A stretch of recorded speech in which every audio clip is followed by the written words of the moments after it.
7 Pitahuam, or Shiraz address.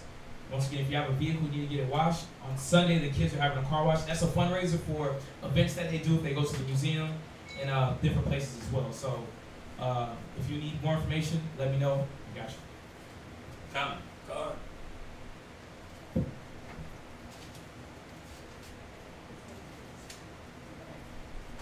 No. It just came to me. Yeah, me too. But it hasn't started yet. That's weird. But it hasn't started yet. It's probably good.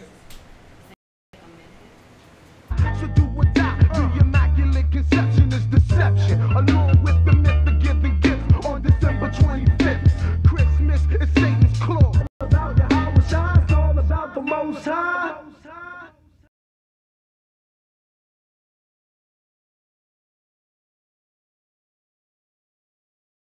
At ISBHPK, Israelite School of Biblical History and Practical Knowledge.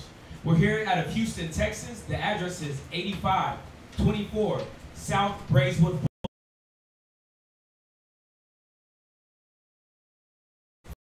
Friday, 6 p.m. until 9 p.m.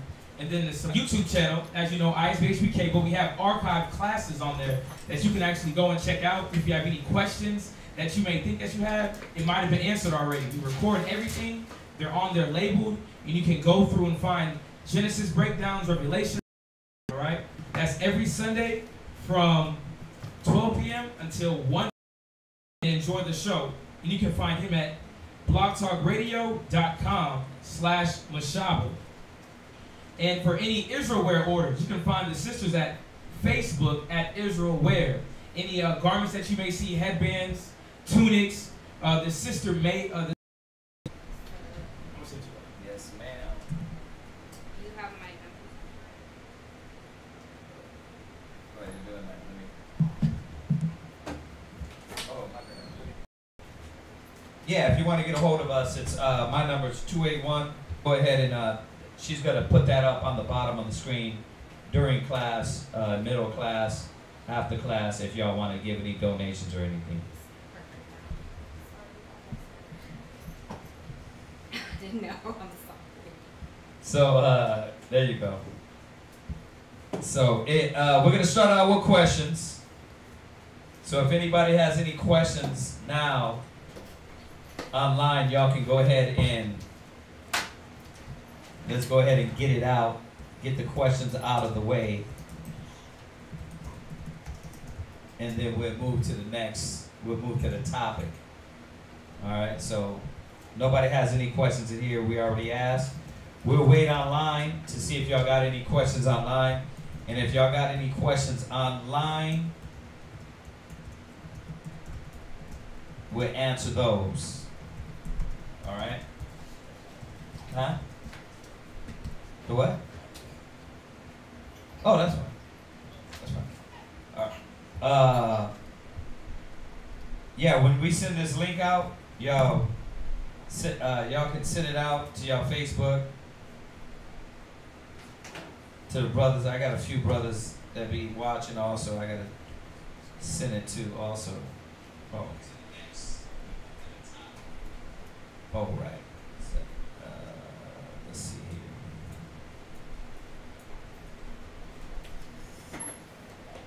here.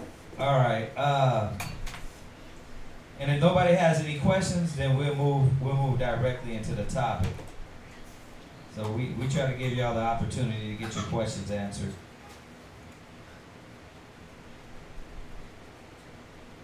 Let's see here. Okay, so y'all been studying? Done. Well, good. At least we got one brother. I mean, statistic-wise, the scriptures tell you as a drop to a wave, that's how many people are going to be destroyed. So if you look at that, out of everybody that answered, said Khan, I mean, you're kind of, this is me being sarcastic. Well, once again, are y'all studying? Khan. Oh, okay. Hey, there we go. We kind of weigh the balance one way now. But yeah, y'all gotta study. So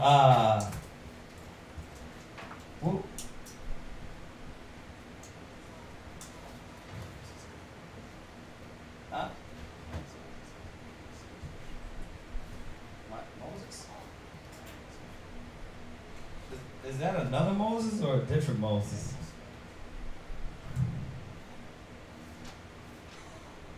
You sure?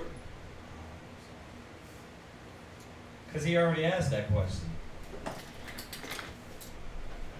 Or is this, or are we in a time warp? Did we just go through a time warp? That ain't Moses? Moses that comes to class? Okay. Yeah, because we answered this question. You got another Moses on there. Was Esau and Jacob identical? Go to Genesis 25. Was Esau and Jacob identical? Genesis chapter 25. And then go to, I want you to get the definition. Y'all should already, listen, you brothers should already be, when it comes to these questions, the questions we get asked 30 times in one class, y'all should already be having the definition, giving the scriptures, all that. So yeah, look exactly. Look up that definition real quick. So yeah, you got a brother Moses Ayah on there. He's asking, was Esau and Jacob identical? So let's go to Genesis 25.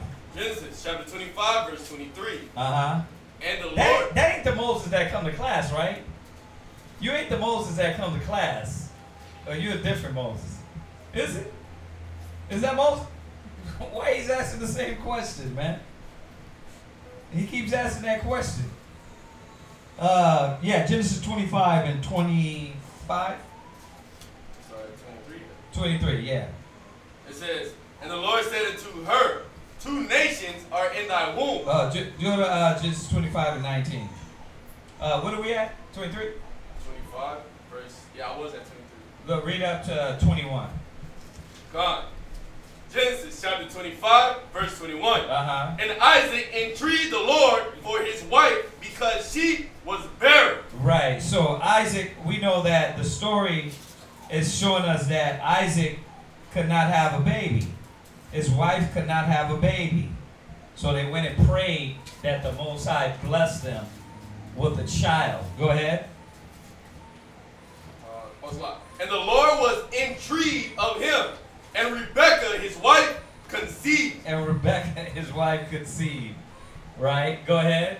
And the children struggled together within her. Right. The children struggled together within her. So the Most High gave, when you read the story, the Most High from the beginning has already told us what's happening with this particular anomaly. This birth was the anomaly of all anomalies. This birth was like no other birth in the Bible.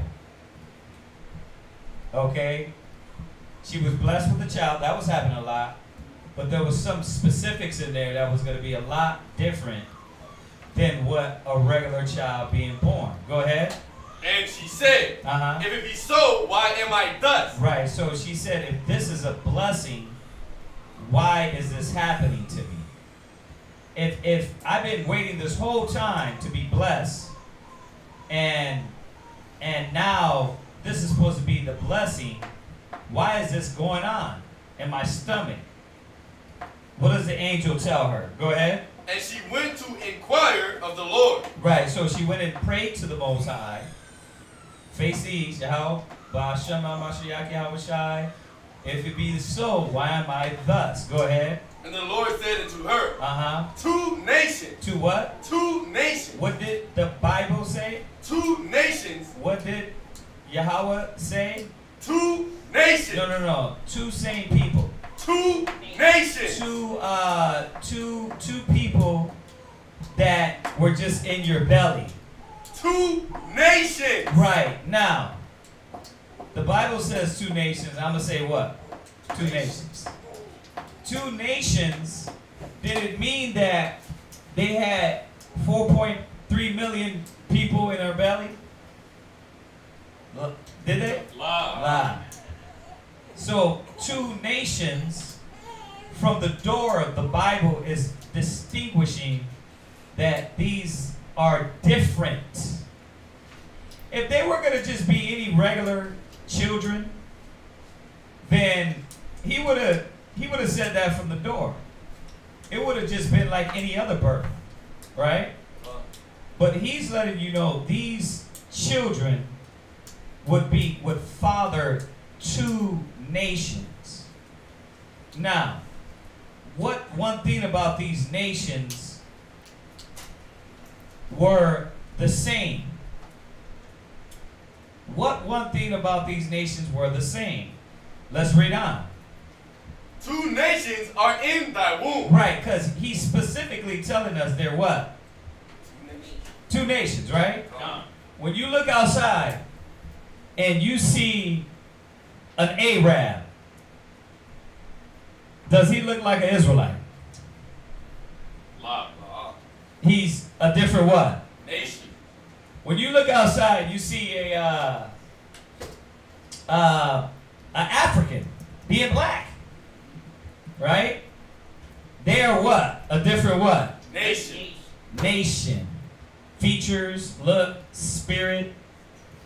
So this child being born, it was already from the beginning letting us know that these individual fathers of these nations would be different. Ergo, 2 manner of nation, 2 different nations, excuse me. 2 nations. He didn't say 1 nation. He said 2 different nations, right? Okay, go ahead. And 2 manner of people. So look up the word manner. Manner. A characteristic or customary mode of acting. Right. So manner is what? A characteristic or customary mode of acting. A characteristic. Read it one more again for them. Manner. This is how you break this down. Easy. You go right to the Bible. Now we can go to all the other scriptures, Esau and all these things. But if you read the Bible here, right here, without jumping to 1,000 other scriptures, it's telling you there were already 2 different nations. Now, could there be 2 nations, millions of people in this person's belly? That's impossible. So why point out there are 2 nations? Why didn't you just say, yeah, you finna have twins? Right? Why? That's a common sense thing. Yeah, you're finna have twins. He didn't say that. He said there are 2 nations in thy womb. And then when you look up the definition of manner, it says what? Manner. A characteristic. A what? Characteristic. Did they look alike? A characteristic. So these were different characteristics. They weren't a red horse. Like a red horse. Whatever the hell y'all getting on the internet. That's Esau putting that in there because they don't want to. I want you to go in my trunk real quick. And there's a book in there. Give me that Esau or Edom. Who is Esau? Who is Edom? They don't want you to know that because who wants to be the condemned people? I mean, who wants to be those people? The people that are condemned. Now, we gotta always now give our disclaimer when we touch on these different historical books. Everything in here is not on point. But, why? Because this is a white man that wrote this, right? And he's talking about the Jews. And he's talking about the people, the Edomites, and who they are. But one thing in here, man, that he is on point with, he tells you in here, let me see what he did here. Let me get here.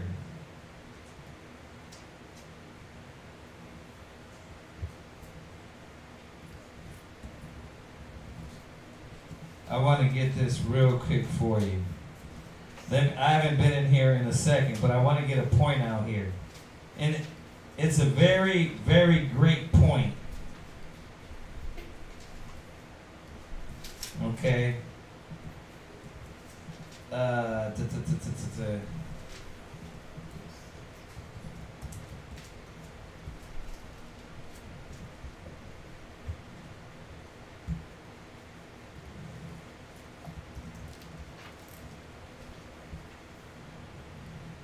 So this is this book called Who is Esau, Who is Edom?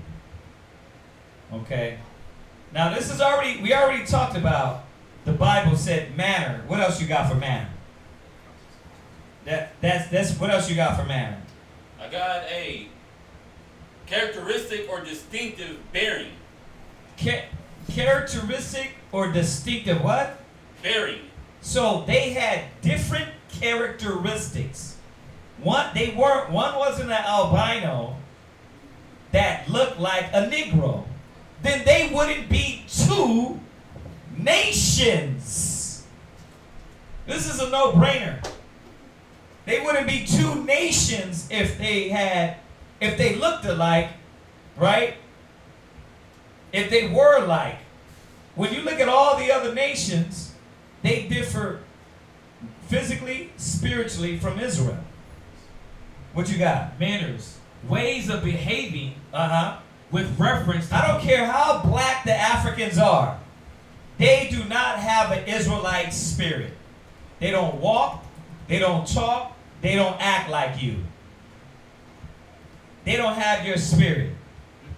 So mannerisms is talking about the characteristics of these individuals that were two different nations. What else you got? A way of doing, being done, or happening mode of action. So characteristic-wise, feature-wise, they were different.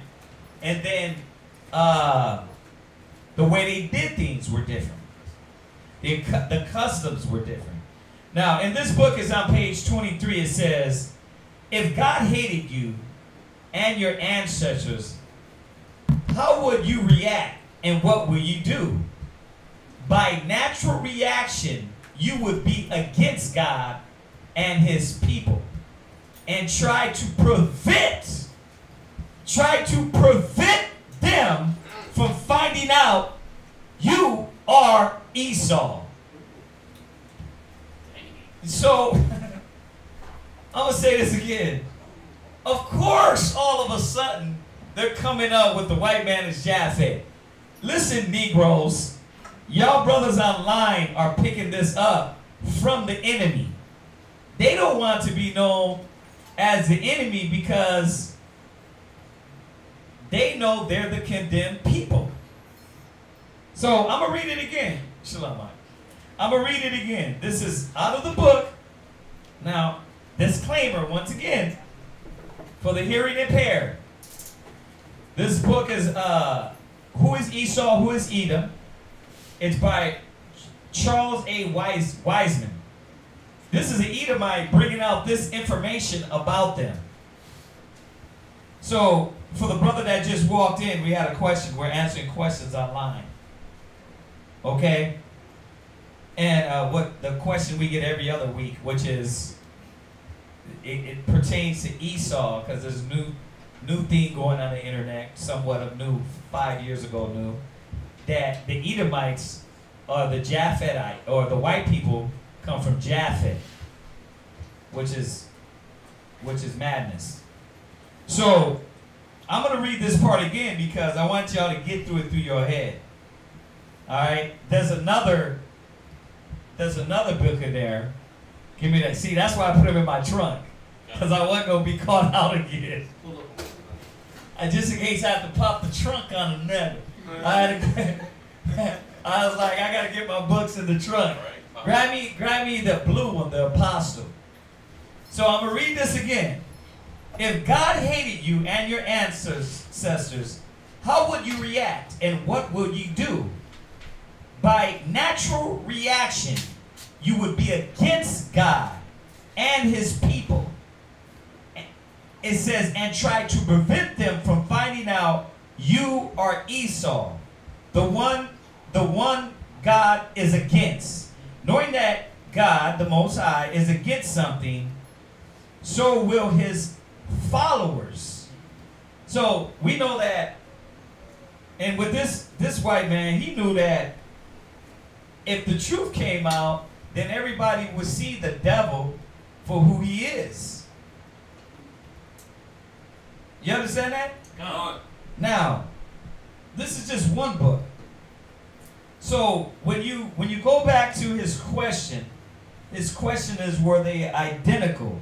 Well, the Bible says manner, two different characteristics, features, it will be different one from another. That's how we know Jacob and Esau was different one from another. Okay, so no, they didn't look alike. They didn't talk alike. They didn't act alike. Their mind wasn't the same way. When you go about Esau, his whole spirit was different than Jacob. The service and what he did was different than Jacob when you read the story. So I know we go over this a million times every week, but this is for the ones that don't understand. This is another book.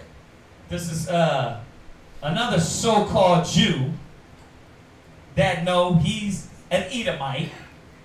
All right? And it's his name is Shalom Ash. And this is out of this book of the Apostle, and it's on page 626. This is on page 626. This is what they knew, man. Now, we're going to go back into the scriptures, but these are just the historical points. And this was breaking up. I'm about to get a new one. This is in page 626. And if you see the line right there, I don't know if y'all can see. I know I'm blind. I can't see. I wouldn't be able to see that far. But I put a line right under it. The first paragraph, it says, Rome, the city of Edom. Who did the Romans, who ruled Rome? Edom. Esau. Who you call so-called white people. So, this information of them coming out and trying to talk about Japhet, the Edomites come from Japhet. First of all, I want you to go to the definition and go to your Zondervan. Go to your Zondervan Pictorial Bible Dictionary. Let's just deal with some basics. All right, let's just make this real basic. I'm going to show y'all something how ignorant that is and how these people don't even read. People that come up with this stuff ain't even reading. First, you ain't reading the Bible. The Bible said manner. Mannerism, it said characteristics and your actions and your features. The way you look, the way you act, the way you dress, the way you walk, the way you talk. Different. All right? Look up ham. I want you to look up the definition of ham. I'm going to show y'all something. This is basic. Every Israelite does this, right? They want to know about who they are, right? That we come from the sons of Noah. You go to the definition of ham in your Zondervan. But let me show you how the ones that are saying that the so-called white man comes from Japhet, or the so-called white man was albino, or excuse me, Edom was albino. The scriptures tell you what he was. Okay? We'll go back there too. We're going to go back to the scriptures. I just want to show y'all these other points to get your mind working. There's so many facts and evidence. besides that, there is no man on the earth that hates your black ass more than the so-called white man. If you can't get that, then you're not probably going to get any of this. Okay, so this is Ham. Go ahead and read that. Ham, the youngest son of Noah. Right, Ham is the youngest son of Noah. Go ahead.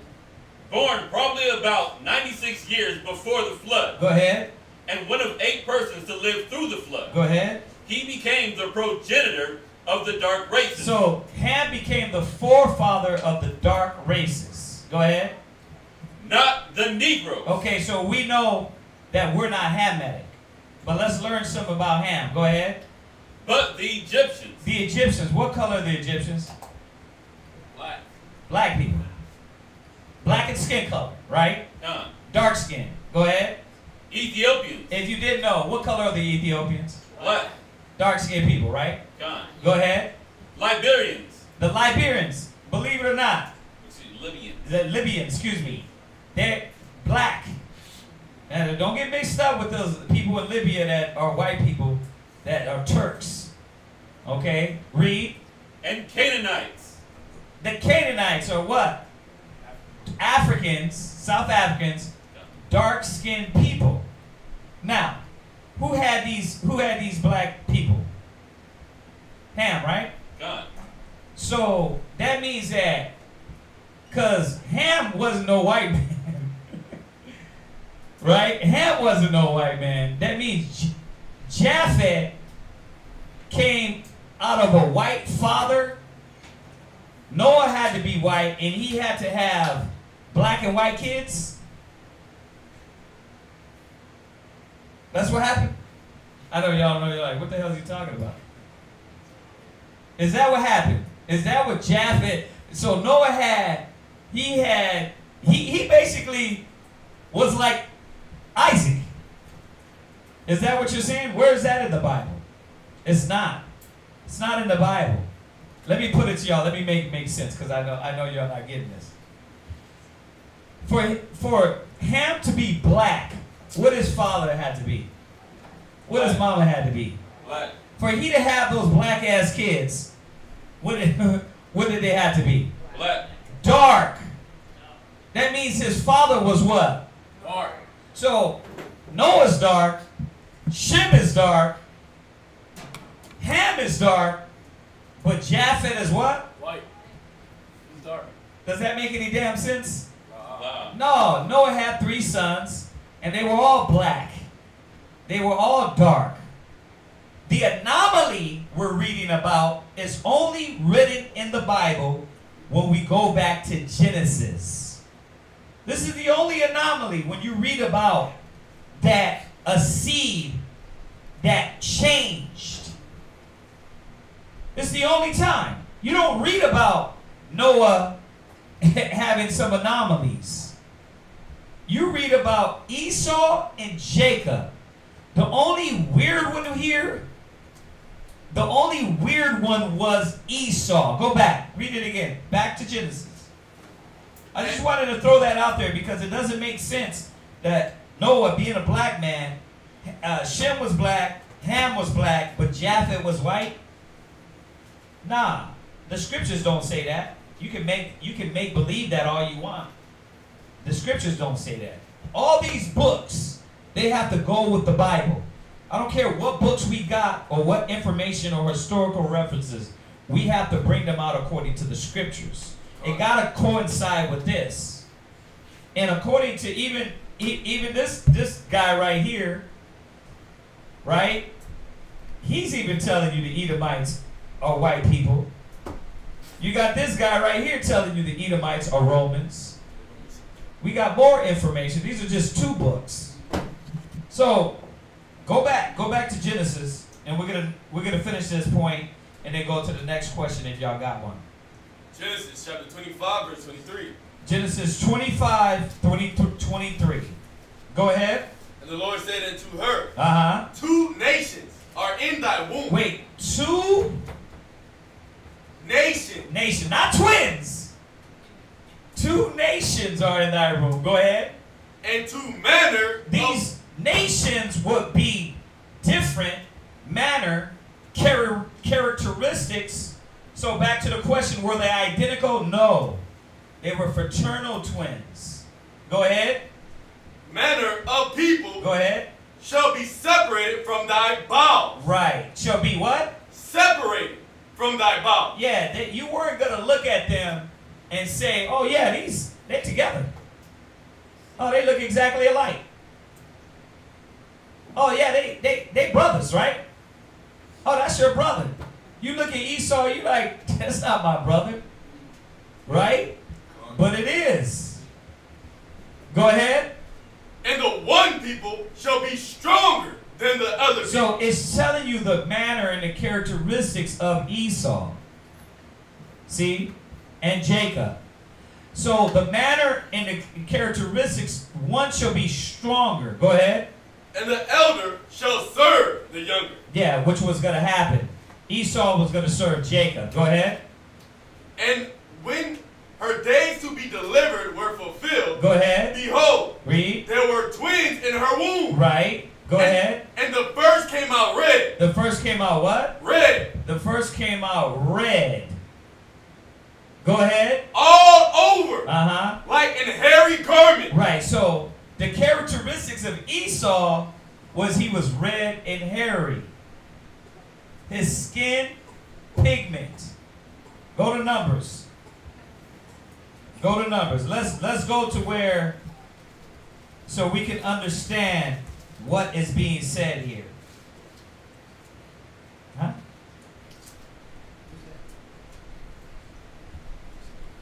Oh, if he's asking a question, he's gonna learn.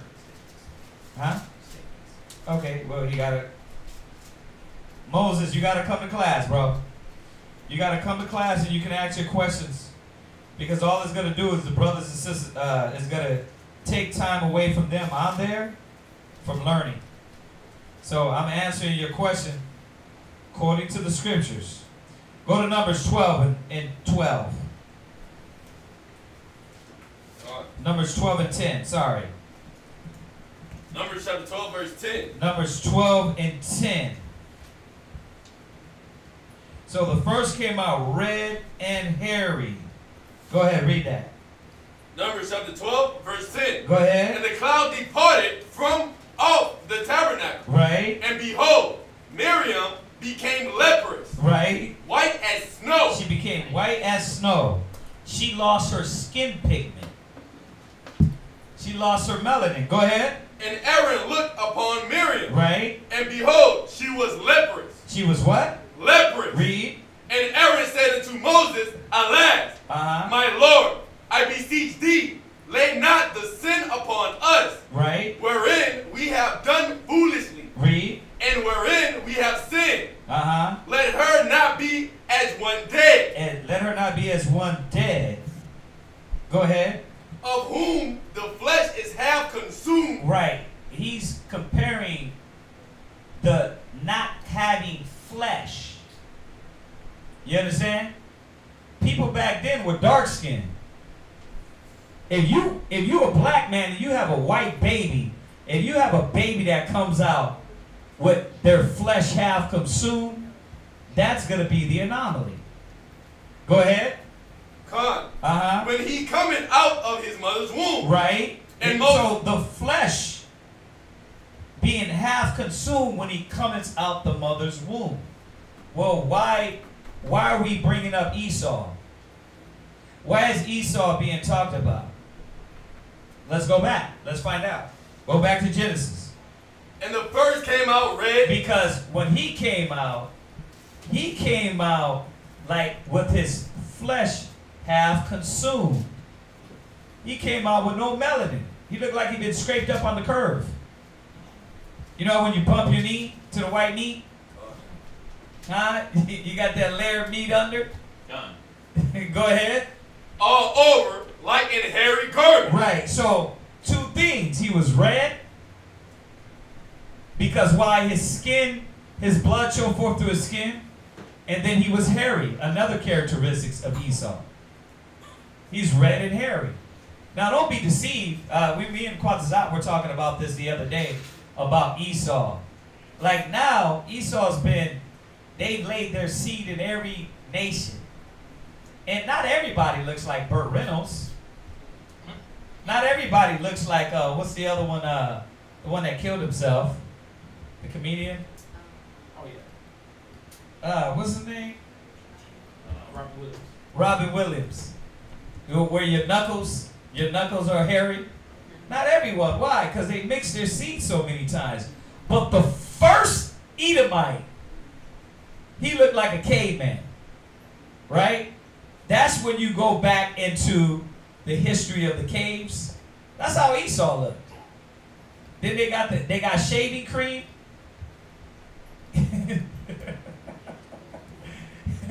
They got shaving cream, and then they got what's the tanning lotion? Sunscreen. The sunscreen. That's what they got. But Esau is still a red people. They're still, their blood shall forth through their skin. Read on. And they called his name Esau. Right. And raise your hand in here. Oh, how to say? Who knows how to say Esau in Hebrew? Tell me how you say Esau in Hebrew. Anyone? Anyone? Yeah, you got Robin Williams up there. He was hairy as hell. She threw Robin Williams. He was hairy. Back hair, back hair, chest hair, knuckle hair, toe hairs, right? Even in that, when you look at Judah, yeah, Judah can have a lot of hair on their face, right? When you look at, there you go. That's how you do it, sis. Exactly. That's how they looked. They look like the caveman. But Judah's hairy in the face, but they're not a hairy people. You don't got to worry about hair busting out their knuckles and between their toe, huh? Out their ears. Just the characteristics when you go through this character of Esau and Jacob, we're totally different. So, who knows how to say Esau in Hebrew? What? Shatat. Aishasha. You know what that means? Who knows what that means in Hebrew? I mean in English, what? Waste away. Wasted away is he. That's what they're not getting. Esau wasn't, he wasn't an albino. That's why God said he would be a different manner. What's the point of making him like, what's that, have y'all seen Black Lightning? Anybody seen the series Black Lightning? Well, the villain out there is an albino Negro. And he looks like a black man, but he's just albino. You know that's a brother. You know that's a brother with leprosy. When you look at the white man, does he look anything like us? That's why it says manner. Characteristics. Let's look up the word. You got to argue with me. Look up the word. Characteristics means physical and the things they did. We just read the definition. So Esau was a whole different manner of person. All right. What else we got? So that's it on that. We touch on this. This is like an everyday topic with this. That's done with that with Esau. We touch on this question a lot. Let's try to hit a few other questions before we get into actual class. It says, Shalom. I noticed that y'all never say amen. Is there a meaning behind saying that, and should I be using that word when I end my prayers? Amen is just it's like when you read in Psalms, he says Selah. It just means so be it. It just means, let it be done. It's you're agreeing with it. There's nothing wrong with saying amen. We say Barakatah Yahweh. Blessed be the Most High. It's nothing wrong with saying amen. And there's nothing wrong with not saying it. Whatever way you give praise to the Most High is right. So you might hear some brothers, sisters say all praise to the Most High. You might hear hallelujah. You you might hear that, but and then you don't hear them, but it's being said. Like, you know, a sister said it the other day in the text, like, amen. We don't be like, oh, you know what? Nah, don't say that. Like, nah, all that means is so be it. You know, they're agreeing with it. So there's nothing wrong with it. Yeah. Okay, so what else we got on that? It says, if my grandfather is an Edomite and marries an Israelite, then my father marries an Israelite, also am I an Israelite. Say it one more time. If my grandfather... Grandfather on whose side? That's the question. You are what your father is. If you take an apple seed and plant it in a banana field, you get an apple. You know, you don't get the genetically modified ones until the white man splices the genes and then goes in and makes, you slice open the apple and it looks like an orange. They do that because they got they deal with witchcraft. But no, you know, you plant an apple in an orange field, you get an apple. So if your grandfather is your father's father on the father's side, but if it's on the mother's side, that doesn't have any bearing on the seed. You got to remember that the seed, when you say seed, you look up that word, it says emission of semen. Let me show you something. Go to Corinthians, I think it is. It might be Corinthians or Hebrews. Let me find it. Oh, no, as a matter of fact, it's in Hebrews. Go to Hebrews. And we're answering questions now. We're going to get a few out of the way and then move on to the class. So, what's your name, Ike? Hey, bro, what's your name? Ken, bro. Ken? Yes, sir. Okay, if you have any questions, Ike, feel free. Just raise your hand. That's what we're doing now. On the topic, off the topic. All right? All right, go to Hebrews 7. And let me show y'all something. And 9. Hebrews chapter 7 and verse 9. Hebrews 7 and 9. Read that. And as I may so say, Levi also, who receiveth tithes. Right, so he's telling you here, Levi, the tribe that was set up as the priest, they received tithes, right? At one time, they were specifically the priests. We know now we're a nation of kings and priests, but he's speaking on something specific. At a point in time, Levi was appointed to take the alms, the tithes, the offerings, do the priesthood. Go ahead.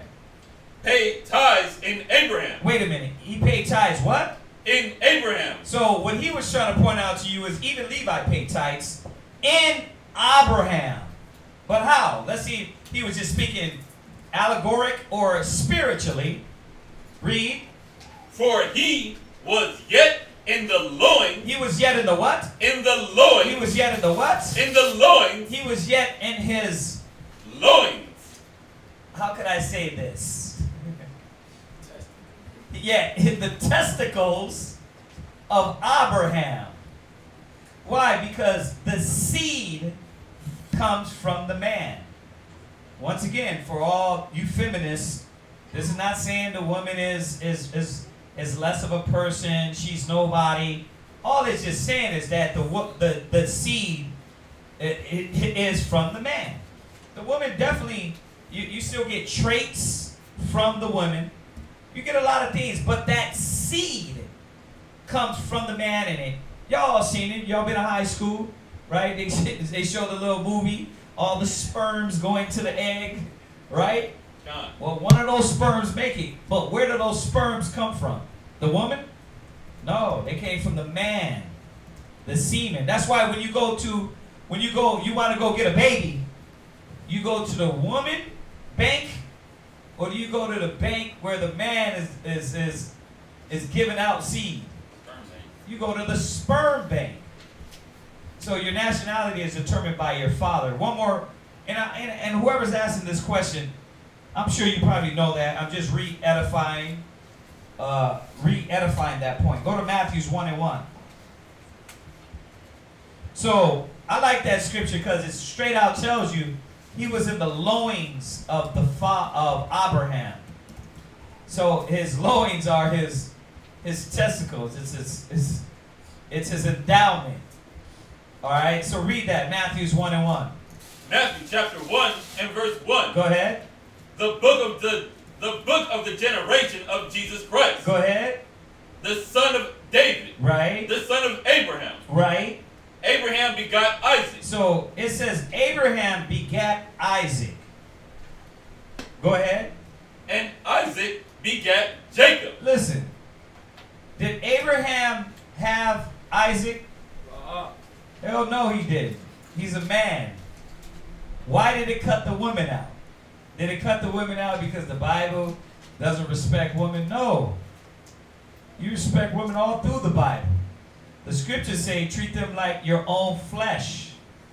But why isn't the woman there? Because your nationality is determined by the man. The man, he shoots the sperm, and therefore the child is of the identity, the nationality from the father. And that's why when you read down, there's no women in that line. Right? Abraham, Isaac, Jacob, all the way down, all men. So you are what your father is. If it's on the mom side, it ain't got nothing to do with you. You're probably going to take, I keep, look up Thompson from the Golden State Warriors. You can see he somewhat look like a Negro, but not. Like, you can see he's that mixed seed. Right? He's been mixed up because the mom is white. I was looking at Curry. His mom doesn't even look, his mom ain't even white, but she's probably from the 9.5. But he's steady, he's real light skinned. So, yeah, you're going to have that. You know, you got a lot of, we always talk about Rashida Jones, Quincy Jones' daughter, right? You would never guess. If you Google Rashida Jones, you'd be like, that's a white girl. No, she's an Israelite. Her father is a black man. So your nationality is determined by the father, okay? And yeah, you're going to still get characteristics of your mother. That's why a lot of our people now, they look like white people. They're pale. They're real light skinned. So, you know, I keep saying it in my case. I got a son and a daughter from the same woman, but my daughter is darker than the son. You know, Quadashaya is darker than Mawula. Mawula looks like, took his mom complexion, being from the tribe of Issachar, and he got my, you know, I know Judah don't consider me dark, but he got my little shade of brown. You know what I mean? So, but yeah, we're going to derive from different shades of brown, but your nationality is determined by their father. For instance, you got black people that are white people. Dark in skin color, but what? Their father is a white man. And guess what? Their mom is black. You know, I guess we got to get a list of those too. I think we found out that Spike Lee was an Israelite. Yeah. Okay, we've had that wrong for a long time then. But yeah, you got more people like that to where you're thinking that they're Israelites and just because they're dark skinned. Yeah, Bob Marley is an Edomite. His father's an Edomite, but his skin is dark skinned. So this is where, you know, it tells you in Matthew 13, the seed that the wicked one came and sowed his seed amongst the righteous. All right, so hopefully that edifies you on your question. What's the next one? We have another question. Yeah. It states, I heard something about you can become an Israelite after the 3rd generation. Can you guys expound on that? No, because that ain't true. Sorry for being so blunt, but no. You after the 3rd generation, you are Israelite. You were born an Israelite from the foundation of the earth. If you was an Edomite from the generations in past, you're going to come back you're going to flow right down and be an Edomite through your ancestors, through your forefathers. So, no, it might be one of those new things that newly pop up online, because that happens. And it ain't going to stop. We know that. But nah, that ain't, I don't know where that is. That ain't in the Bible. The Most High said that he'd punish you to the third and fourth generation, you know, but it don't say nothing about your identity and your nationality can change to the third and fourth generation. It don't say that. Yeah. Yeah, it's one of those new things on the internet. I seen it a while ago. Oh, really? And the dude, he was like trying to break it down. Very like, wrong. Yeah, like saying like, I presume that's where the question prior to this one came from. Right. Because they were saying like, okay, let's say your great great grandfather was an Israelite, and then he had children, and then the mom got with the white dude, and then the white dude got with more black people, and they killed it don't matter. It don't matter. Wherever it broke at, that was it. Yeah. Wherever it was broke at, the line, you know, somebody white got in there and started having children, that seed is done. The seed of Israel, it stopped at that last individual that was of the man that could bring forth seed to their nation. So yeah, it don't work like the white man told us. We're puppies, and not a 10% sus, you know, pit bull, you know, 10%, 5%. What's some other dog names? I ain't gonna even use humans. Yeah, you're 5% chow. That's madness, man. That's madness. Oh yeah, Lenny Kravitz, white man. His dad's a stray Edomite. Lenny Kravitz. Check that out. And you thinking what? Oh, that's a brother. That's why us as Israelites, we can't judge by sight, because those days are over. Those days are over. You're gonna have to ask, and you're gonna have to judge off the spirit at times. Like I said, we had a brother in Colorado. He's no longer with us, but we had a brother in Colorado. He was adopted. He didn't know his mother or father. Now, see, he looked like an Israelite, but that's just because we judge by sight. He could have been an Edomite. You know what I mean? You know, that's the problem with Israel, that you think you got a lot of our brothers thinking that, oh, you know, I can judge by looking at them. Man, the scripture said Christ called Israelites the devil. So if you talk about, well, I'm spiritual, I can pick it up. No, you can't, because there's black devils too. Christ said, you're of your father the devil. He was talking to Israelites. When he was talking to the Pharisees and Sadducees, those were Israelites. So you can't always pick up, you know, you can't always pick up like that. You ain't gonna be that keen. You ain't that bad in the spirit to pick up on who is an Israelite and who's not. You know, so yeah, so all right, what's the next one? Because we're gonna get into this class. What's the next question?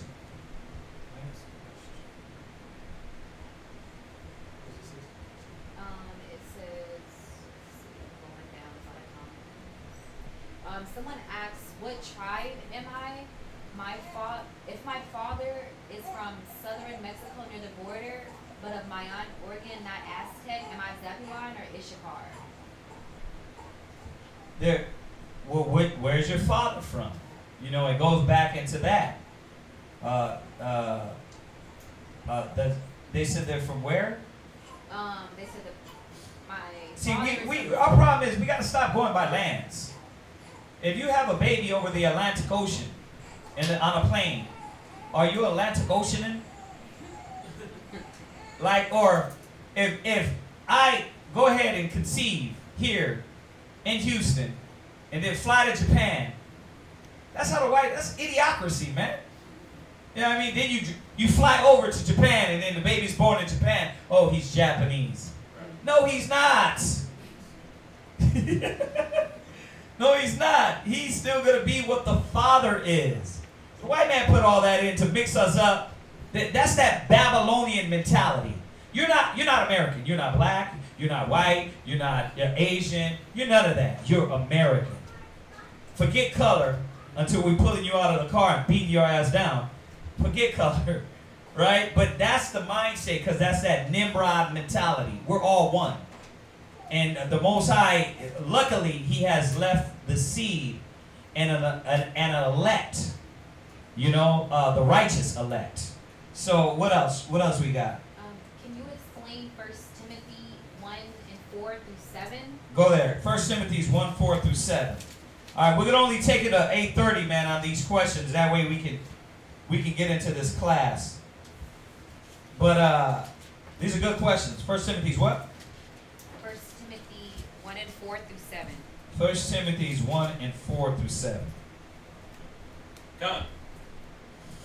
1 Timothy chapter 1, verse 4. Right.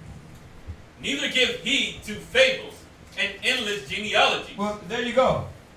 You answered it. Meaning that you don't know every endless genealogy. You don't know that. And I hope y'all are not misconstrued. We're not telling you, oh yeah, you know what, go back in your, what do they do? Yeah, you go get DNA tested online. Ancestry.com. You're like, well, I got to find out. You know, that's off. Their DNA testing ain't on point, man. That's why they look up bones and like, oh, this is 70 million years old. Oh, we were wrong on that. Sorry, that was somebody's chicken bone from last week. That's madness. That's how they do. I mean, they don't say it like that, but you get it. They'll come back and correct themselves and say, well, what we thought was 70 million years old, actually, we put on a few million years. I'm not going to go by what you're saying. The scriptures say you physicians of no value. Your science is so falsely called. So for you to go into the science and try to check everything and every DNA, do they have some points? Yeah, but they're not always on point. So, yeah, the scripture is saying it itself. Don't get into these fables, and then don't start going into all these endless genealogies that, truthfully, you ain't gonna know. You know, for the most part, what's your nationality? My dad's black. What's his dad? Black. What's his dad? Black as hell. Okay, so you black. Let's move on. You know what I mean? That's how we do it. We're not poking your finger at the door and being like, okay, it says you got 1% cracker in you, brother. Like, we're not doing that. That's what the scriptures say. They don't get caught up in the endless genealogies. Go ahead. Which minister questions. Right, which now you gotta go deeper and deeper and deeper, and then if you study enough of history, you're gonna understand that we've been all the children of Israel, from Judah, Benjamin, Levi, Simeon, Zebulun, Ephraim, Manasseh, Gad, Reuben, Naphtali, Asher, Issachar. It's been scattered through the four corners of the earth. That's why when John said he looked and behold, he's seen a great multitude out of every nation, kindred, and tongue. That's what he's seen. He's seen us scattered through the four corners of the earth, and we look like what? Every other nation. So there's going to be a lot of times that you cannot tell. So, but do we badger and get every person and you know what? No, we're going to have to check every DNA check? Nah, that's why the Most High set it up like this. You know, like when Paul went to go teach Israel that was scattered, when he went to go teach Israel that was scattered, right, who was amongst them? The nations. What we're teaching right now, we got over 500 videos on here and got over probably a million plus views. Are we telling every white person, you know what?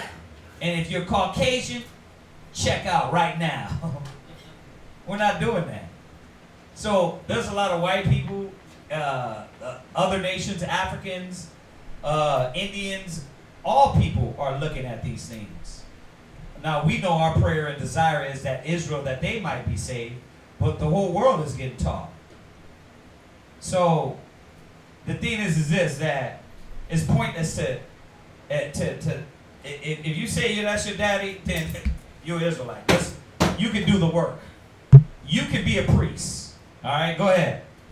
Rather than godly edifying, which is in faith. Right. So do. Right. Godly edifying, which is in faith. But now, don't get this twisted. For all the Christians or in Christian mentality, see, nationality doesn't matter.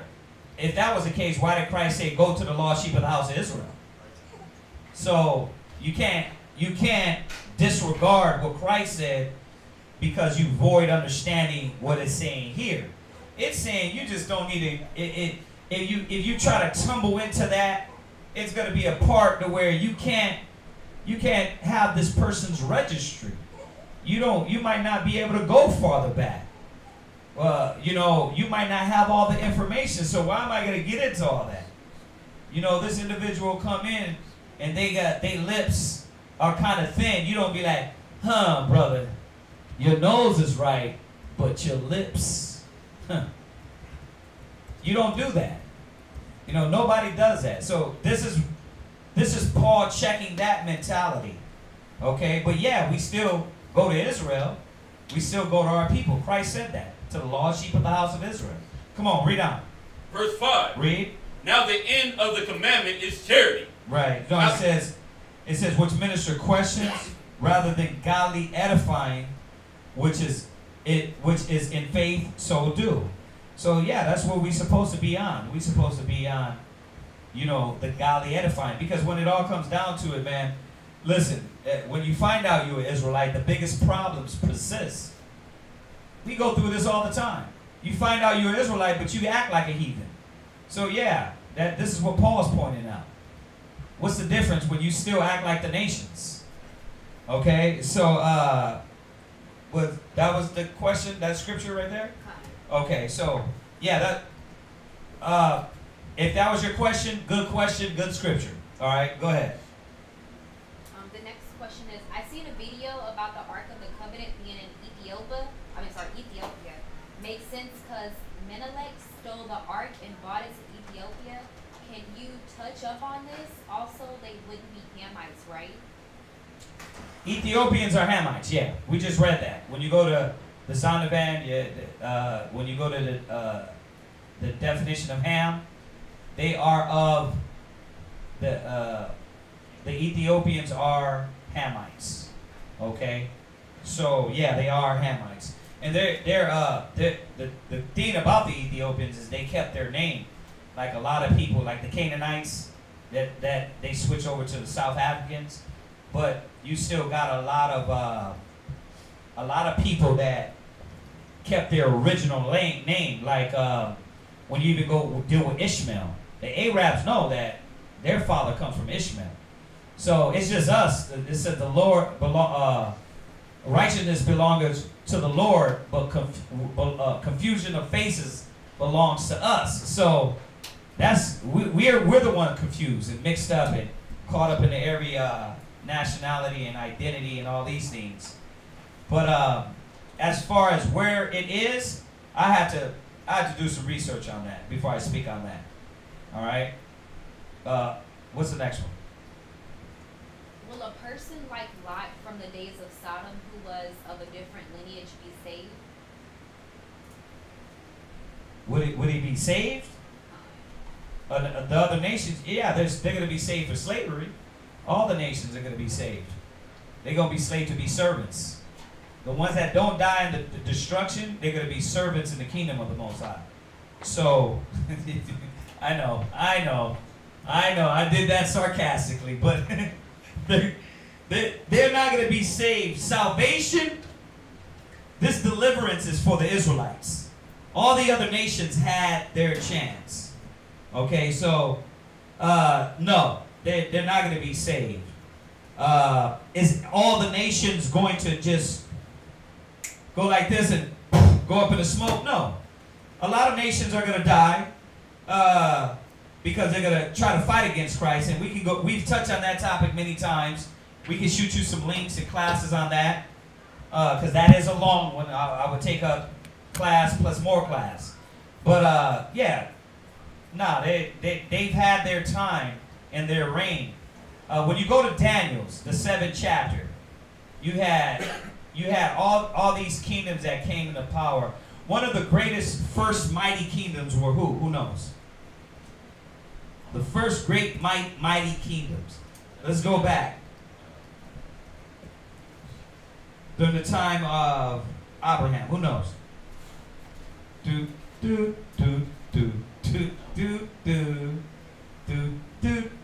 Assyrians. So the Assyrians were one of the greatest mighty kingdoms. Assyrians. Okay? That was way before. Then you had after them, you had who? Assyrians were, when y'all, for some of y'all that do study and do learn, the Assyrians was during the Assyrian Empire. You got during, they call it Iraq, right? This was during the time of Abraham, right? So they ruled. Then you have, after them, you had the Babylonians, which are modern day Ethiopians. They ruled Babylon. Okay? So they ruled. They were given the laws and commandments. All these righteous men through history have sent the word out to all these wicked nations. They ruled. The Syrians ruled. Right? The Persian and Medes ruled. The Greeks ruled. The Romans ruled. The Egyptians ruled. Even some of these peon nations, they ruled at some point in time as we come all the way up to this ruling today. And they were all conquered. So they've all had their chance to uphold the commandments of God. This salvation that's coming is coming to the Israelites. And like I said, we touch over this a lot of times. I know I'm breezing through these scriptures because I want to get into all these questions. So that way we can get into class. But that one right there, listen. Salvation is coming to the Israelites. Go to St. John 4:22.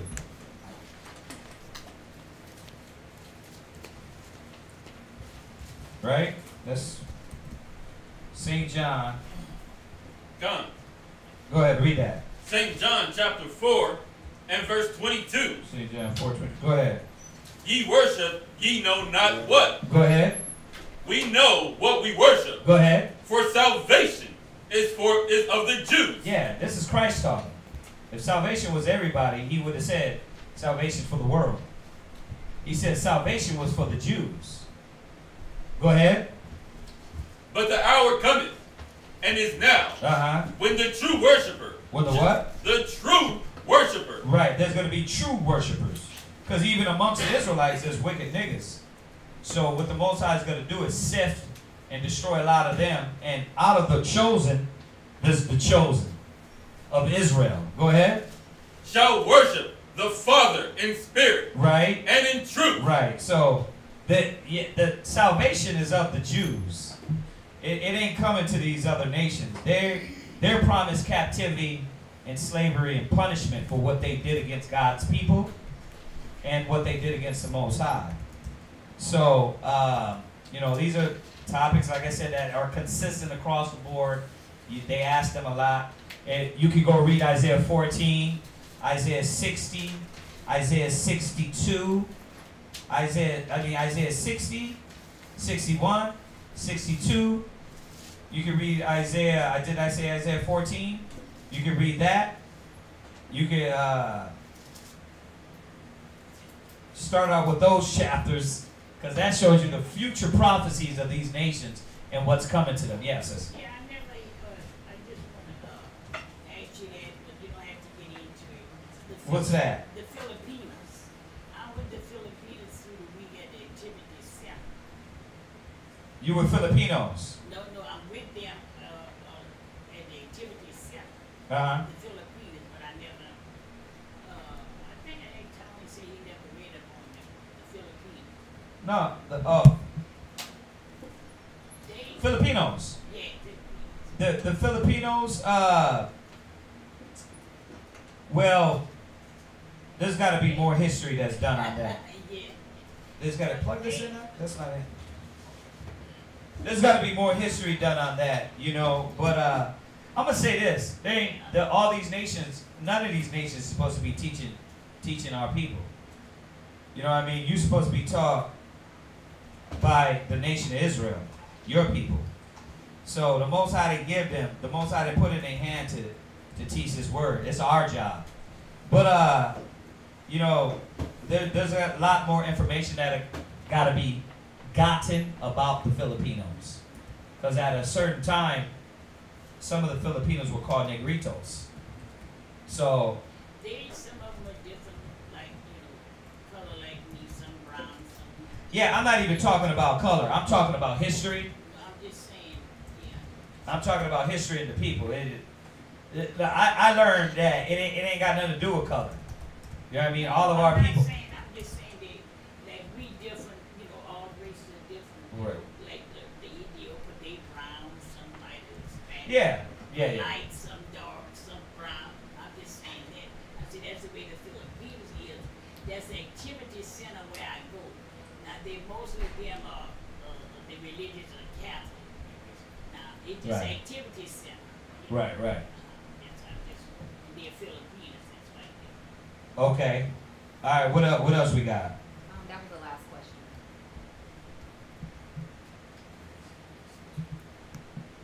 All right. What other questions we got on there? That was the last question, sir.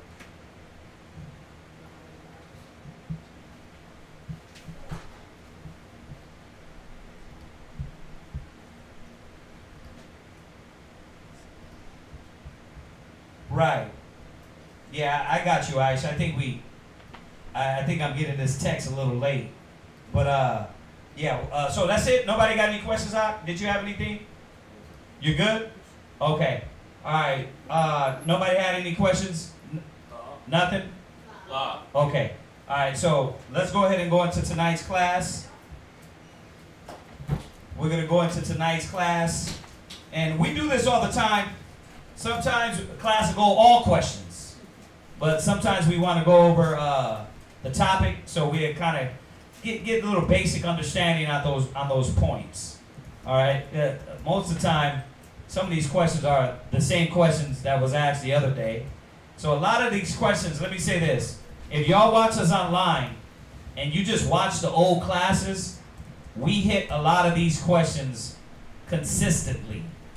So there's a lot of different questions and different topics we touch on. So if you want to get your ammo up, you can go check out those old classes, because in the beginning of class, we usually ask questions. All right, so if that's it, Zainal is going to touch on this class tonight. All right. The class tonight is going to be the making of the slothful man. All right, so write that down. The making of the slothful man. So I want you to definitely pay attention and kind of go with the points that I'm trying to bring out. Once again, it's the making of the slothful man. We're going to start at the beginning. All right. Give me Romans chapter 13 and verse 11. Romans chapter 13 and verse 11. Romans chapter 13, verse 11. For those that are reading, listen. Read powerful, read clear. For those that are online. Con? Con. All right. Whenever you have the scripture, please say con. Con. Go ahead. All right. Romans chapter 13, verse 11. And that, knowing the time, that now it is high time to awake out of sleep. Right. So the Most High is obviously bringing us out of our sleep, not knowing the truth. So we're going back to the beginning when you first found out that you were a Hebrew Israelite. Somebody gave you the knowledge. If it'll be via online, via street teaching, via just a random brother that you met, the Most High woke you out of your sleep and gave you this truth. Continue to read. For now is our salvation nearer than when we ever believed. Right, because all the signs of the times that was going on. So you sit here excited. You're enthusiastic with the Spirit, knowing that you're a Hebrew Israelite. All right? Give me John. Actually, give me Romans chapter 10 and verse 1. So you're being awoken out of sleep from the falsehood of this world, from the lies in church, the lies that your mother told you. You're being woken out of that. Give me Romans chapter 10 and verse 1. Con. Romans chapter 10 verse 1. Brother, my heart's desire and prayer to the Most High for Israel is that they might be saved. Right, that Israel might be saved. The 12 tribes. Read. For I bear them record that they have a zeal of the Most High. Right. Yeah, you had a zeal. You have a zeal of the Most High when you first came in. When you first got this truth, you was in them scriptures. I got to get this breakdown. I got to find out what this breakdown is, what this is. Think about it. I know y'all can remember back whenever you first came into the truth. You was on fire. Your Bible was highlighted. You was asking questions. You was proactive. Listen, you probably couldn't even go to sleep without reading the scripture. You was informing your parents about it. Listen, you probably was grilling your parents. I remember, listen, when I first came into the truth, I used to put my mom to sleep with the scripture. She was like, that's enough. I was like, no, read this last scripture. Turned all the way up. Your zeal was extremely high. Read. But not according to knowledge. Right, you didn't have it according to knowledge. But that's when you came into the fold, either via YouTube, via a brother that was around you, that gave you the truth, that started teaching you. If it be a school, you dug in and you started learning. Give me Matthew chapter 6 and verse 33. Matthew chapter 6 and verse 33. I want to paint this picture for you. Or actually just even yourself. Look back on your life whenever you came into this truth. How excited you were, knowing that you were the Most High's chosen people. That all these promises, that these laws were for you. That you weren't the spicks, the niggas on the street, the average dope dealer. You were more than that. The Most High gave you knowledge of who you were. Remember just that feeling. Remember how you was moving around, the things that you did. Done. Read. Matthew chapter 6 and verse 33. But seek ye first the kingdom of the Most High. Right, so you learned. You learned when you first came in. Listen, seek the kingdom. Seek doing the work of the Most High. Forget all your family, the things that they're telling you. Listen, dig into the Bible. Stay focused. And that's what you started to do. You started seeking. Read. And his righteousness. Right. And all these things shall be added unto you. Right. You were seeking the Most High's righteousness. You forgot about the world. You didn't have the pressures of the world, the job. Now you let the Most High take care of that. You was coming to class. Listen, you made it to every class. You was traveling from 290 all the way over here to 59 to hit class. Wherever you may have been. You would run home real quick just to watch YouTube. Because you need that fire. You know that your day at work was hard, your boss was probably grueling you. You may have been in college, your brain has just been twisted because the information that they're giving you is garbage. You had a brother that you met that just turned you all the way up. You were seeking after that. Can I get one? Please. Go to Hebrews 10. Go to Hebrews 10 verse 32. Just on his point. Just on his point he's trying to make here. Because, the point is that as we came into this fight, into this lifestyle, we did it. One, we did it with faith. We did it with blindly, without everything having to be a problem, right?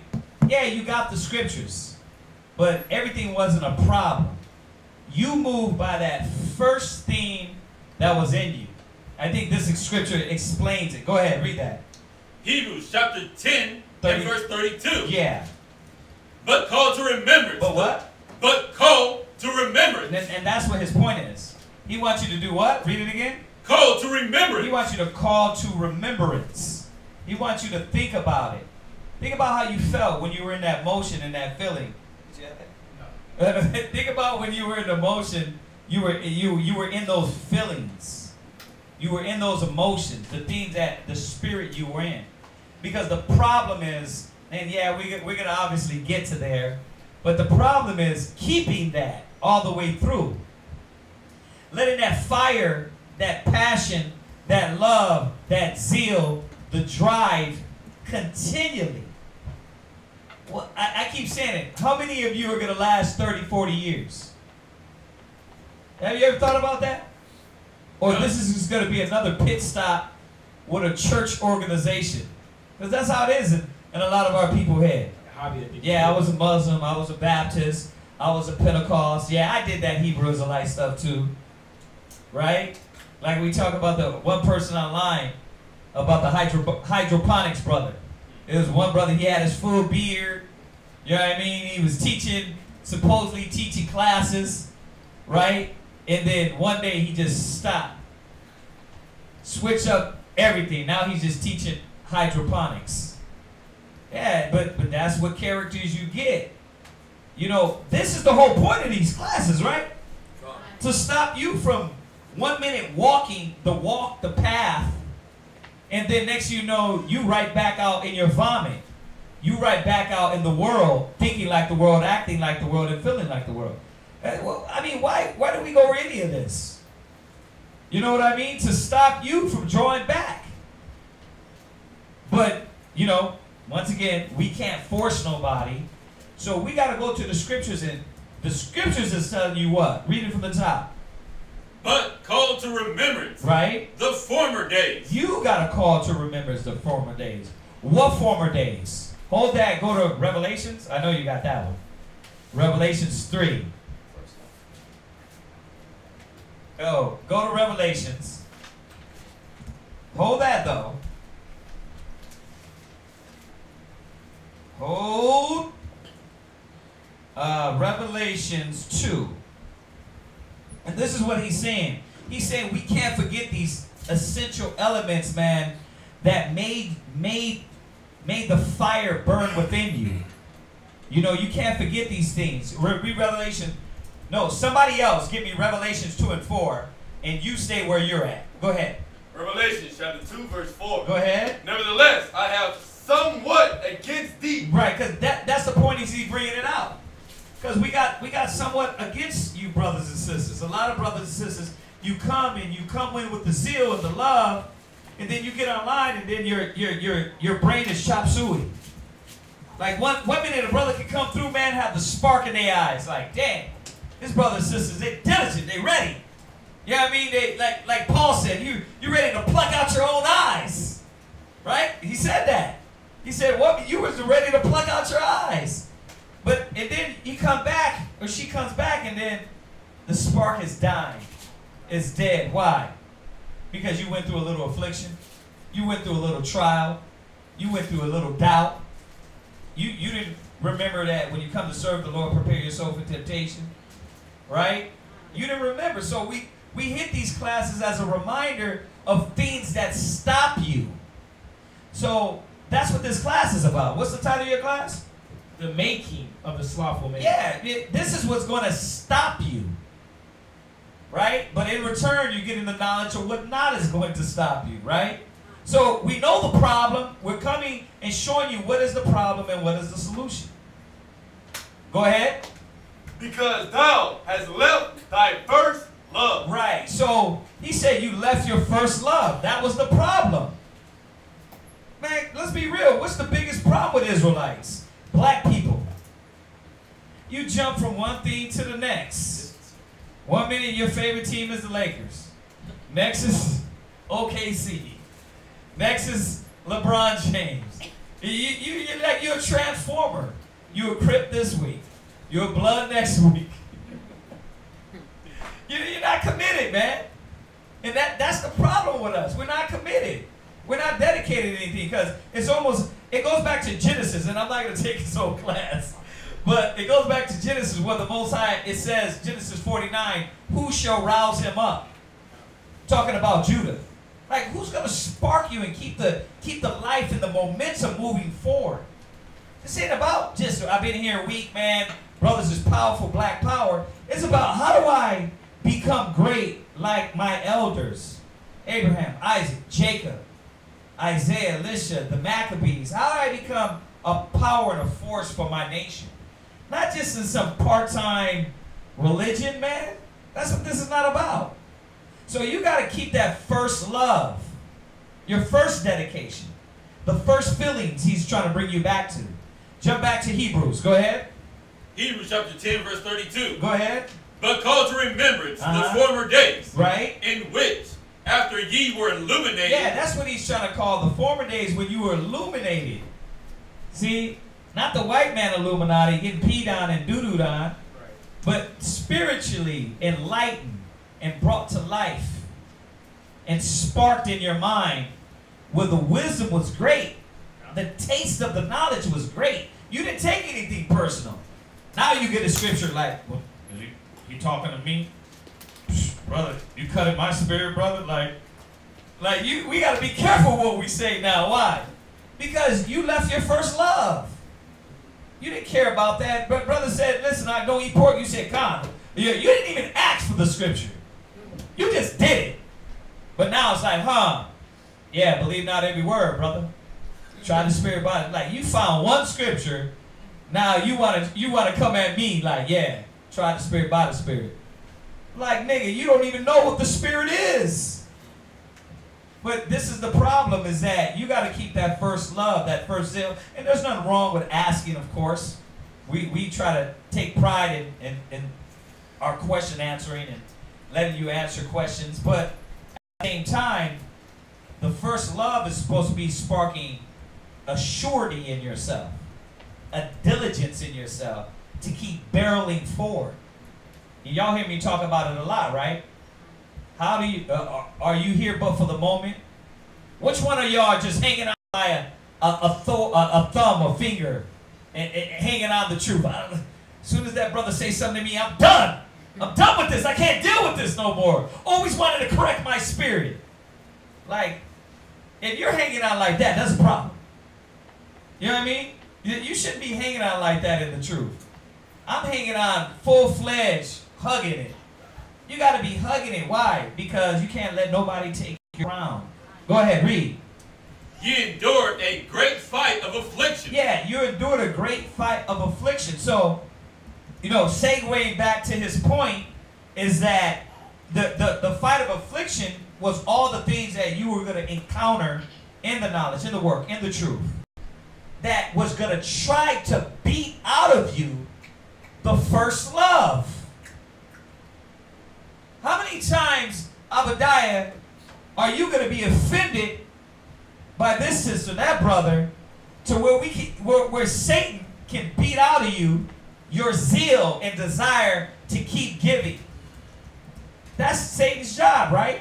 God. And that's what everybody goes through, and that's what we all have to endure. To the point, you get to the point where it's like, you know what? Shalom, I know I'm a Hebrew Israelite, but I don't want to give myself no more. Christ gave to the cross. He gave all the way to him hanging on the cross. And that's what we're trying to stop. Because listen, we all know the parables, and he's probably going to touch on some. The slothful buries their talent. You understand? God. The slothful stewards, they start to panic and start to beat and lash out and lose it. Right? God. So these are the things we're trying to avoid. Go back to that Matthew chapter 6 and verse 33. Because we're calling to remembrance what the Most High gave you. Yeah. You did the work. Shut up. Oh no, that's perfect. Right. Perfect. Because the Most High, listen, you did go through all those afflictions, but also he gave you something that you wanted. Read. Matthew chapter 6 and verse 33. But seek ye first the kingdom of the Most High, right, and his righteousness. Yeah, listen. You're seeking the kingdom. You was out there first on the front line, going hard for your house shot. Read. And all these things shall be added unto you. Right. He added a lot of things to you: wife, husband, Right. clothes, houses, jobs that shouldn't have came like they came. Listen, money. You got your parents sending you money. You getting extra checks from your jobs that you're like, oh, where did this check come from? But all you know that you're doing is that you're seeking the kingdom first. Right. Listen. He added enlightenment, strength, fortitude. He added faith. He added love. Because you all know, and the reason why he's saying the carnal things, because Israel's carnal as hell, and they got to be remembered that, listen, all that carnal stuff you did get too. You did get that. But really, look at the things that you're not seeing that was added to you through your love and dedication and consistent fervency and commitment, right? He added faith. You were the bitter, angry, I don't want to talk to nobody, I don't want to deal with nobody, secluded Israelite, I want row one deep and I don't need nobody type of person. Now you're what? Now you're a people person. Now you can actually communicate and reach your people. Because why? You came out of that selfish mode of, no, I don't need nobody. Right? He added love to you. Now you love your people more. He added patience to you. Now you can actually deal with your people more. Come on, man, let's be real. How many times in this world, without the truth, listen, I bear witness right now. Without the knowledge and without the truth, I would not be dealing with nobody. I would be just like some of y'all are. Nope, invert, going home. Hey, man, hey, what's going on, bro? None, good. Don't bother me. I'm going home to play video games and be with my wife and kids. That's what would be in your mind. But the Most High took us out of that selfish mode, and now you sisters have to communicate with the next sister to you. Even though she rubs you wrong, she said this wrong, she communicated wrong, but now you learn patience and love and dedication. All these spiritual things that get us to the kingdom. Right? Done. See, but how was it done? How was it done? It was done through diligence. Right. Give me Mark chapter 10 and verse 29. Mark chapter 10 and verse 29. Because you had to have diligence. You had to have that motivated mind, that enthusiasm, because you saw the growth. Like he's saying, the spiritual growth. But read this. Mark chapter 10, verse 29. See, Con, you got it? Con. Go ahead. Con. And Yahushua answered and said, Verily I say unto you, there is no man that hath left houses or brother. Right, so you started off strong. Leaving individuals, leaving past identities, leaving the old man, the old ways. Right. Listen, you used to be one of those arguers. Now you humble and meek. Right. You know what I'm saying? You used to listen. You didn't ask for no counsel. Now you're coming up, listen, brother, you think I should be doing this this way? Right. Listen, you start leaving off the old man. Read. Con. Or sister, or father, or mother, read, or wife, read, or children, read, or land. Right, so you already in your mind knew that the kingdom was more important. That changing the old man into this new man was more important. Read. For my sake. Right, because you knew it was for the Most High. You knew what you was doing it for. Read. And the Gospels. Read. But he shall receive an 100-fold. Now in this time. Right, the Most High was willing to give it to you. The Most High was giving you all that. Read. Houses. And brother. Read. And sisters. Yeah, listen, there was a reason why you lost all that. Because the Most High was trying to make you new. The scripture said you got to purge off some things so that you could be a vessel unto honor for the master's use. You was becoming that. Read. And mothers. And children. Read. And lands. Read. With persecutions. Right. And in the world to come eternal life. Right. The Most High was going to give you that back double.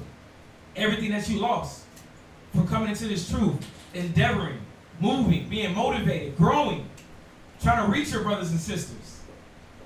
Give me Ecclesiastes chapter 11 and verse 21. Once again, we got to recall back. Call back what mind frame we were in. Yeah. Listen, recall the things that you wanted and the things that you received. And like he said, the spiritual thing. Listen, think about just patience in general. Just dealing with people at your job. Because a lot of us were hotheads, ready to snap. A lot of us was fighters. I wish a brother would say something. I'm going to just pop, pop. Rather than be like, hey, bro, hey, listen, bro, I didn't mean for that to happen. Now you're communicating. Now you understand how to articulate more. Rather than being rational and emotional, you start to actually calm down and think about what you're going to do. You think about the situation. The Most High bless you with the brain that's actually functionable.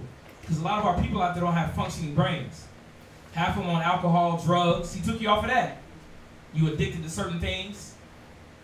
Read that. Ecclesiasticus chapter 11 and verse 21.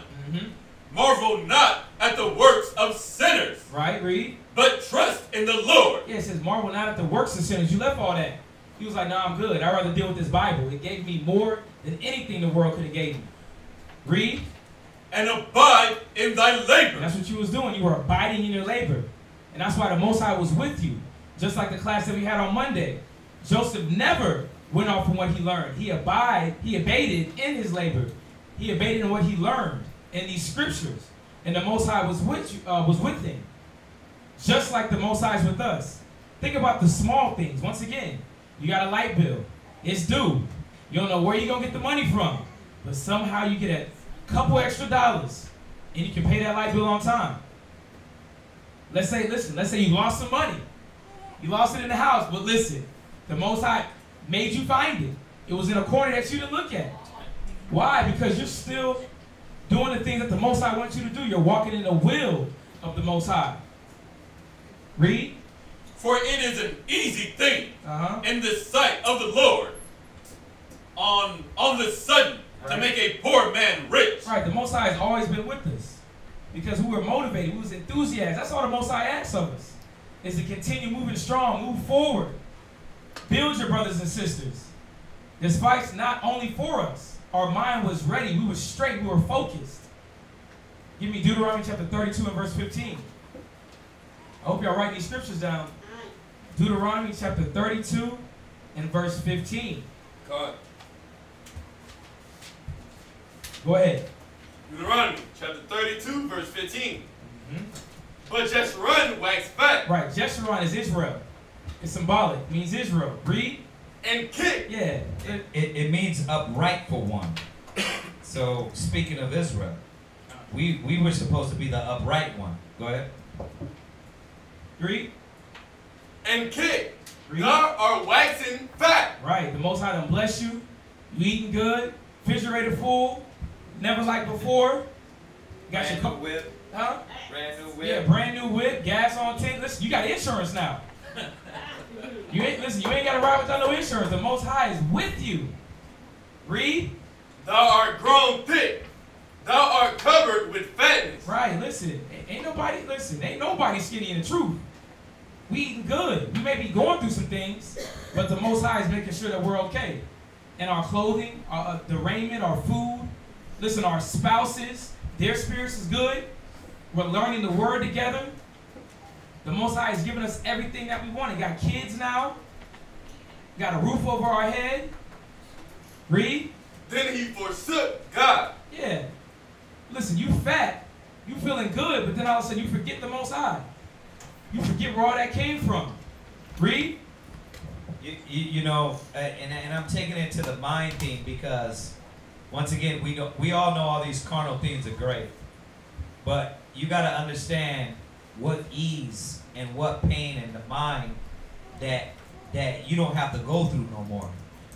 You know, we talk to so many people. How many people are dealing with drugs, drunks?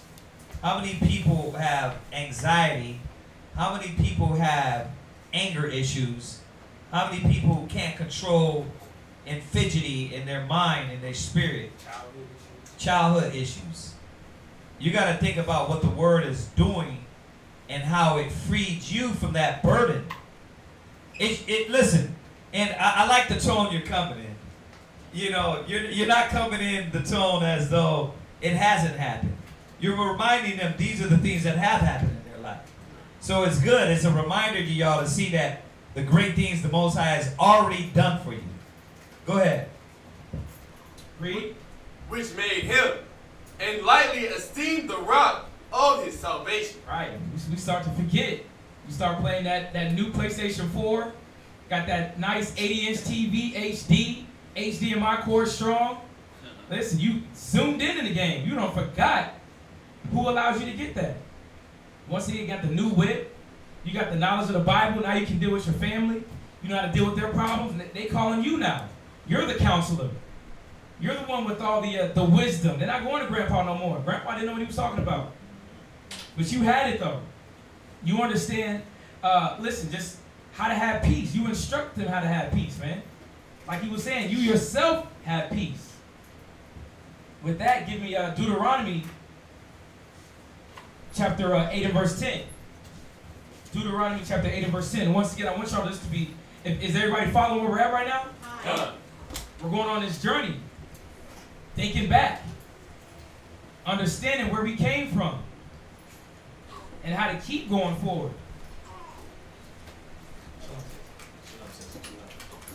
Read that. Deuteronomy chapter 8 and verse 10. When thou hast eaten and art full, then thou shalt bless the Lord thy God. Right. For the good land which he hath given thee. Right. That's what you're supposed to do. Barakatah Yahweh, thank you, Most High, for giving me this. Listen, you used to give more whenever you was broke than you gave when you eating fat now. You done lightened up. Listen, you want more for yourself.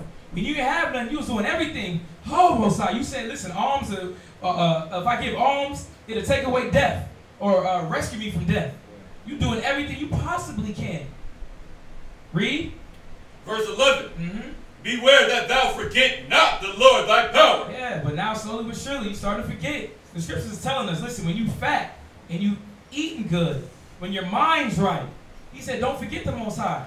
Don't forget who made that able, who made the word, or who made you to understand the word, who made you able to tell others. Read. In not keeping his commandments. Read that again. In not keeping his commandments. Or it says, forget not, and not keeping his commandments. Read. And his judgments. And his statutes. Yeah, because a lot of people get lax. That's like any type of football player, like Allen Iverson. I know Allen Iverson used to hoop, practice. He got to the point they asked him, he was like, practice? What's practice? Like, bro, you must have forgot that's where you was at. Now you ain't supposed to be practicing? Come on. You're not supposed to forget where we came from. Read. Which I command thee this day. Lest thou hast eaten and art full, and hast built goodly houses, and dwell therein. Right. Read. And when thou herds and thy flocks multiply. So everything around you's growing. Your family's growing. I know we hitting it kind of on the head, but I just want to kind of drill it in. Think about your life. The scriptures that you got, the breakdowns. You see a Christian in the street, you hope he try to say something to you. Jehovah's Witness. You wishing they'll say something to you. You're extremely ready.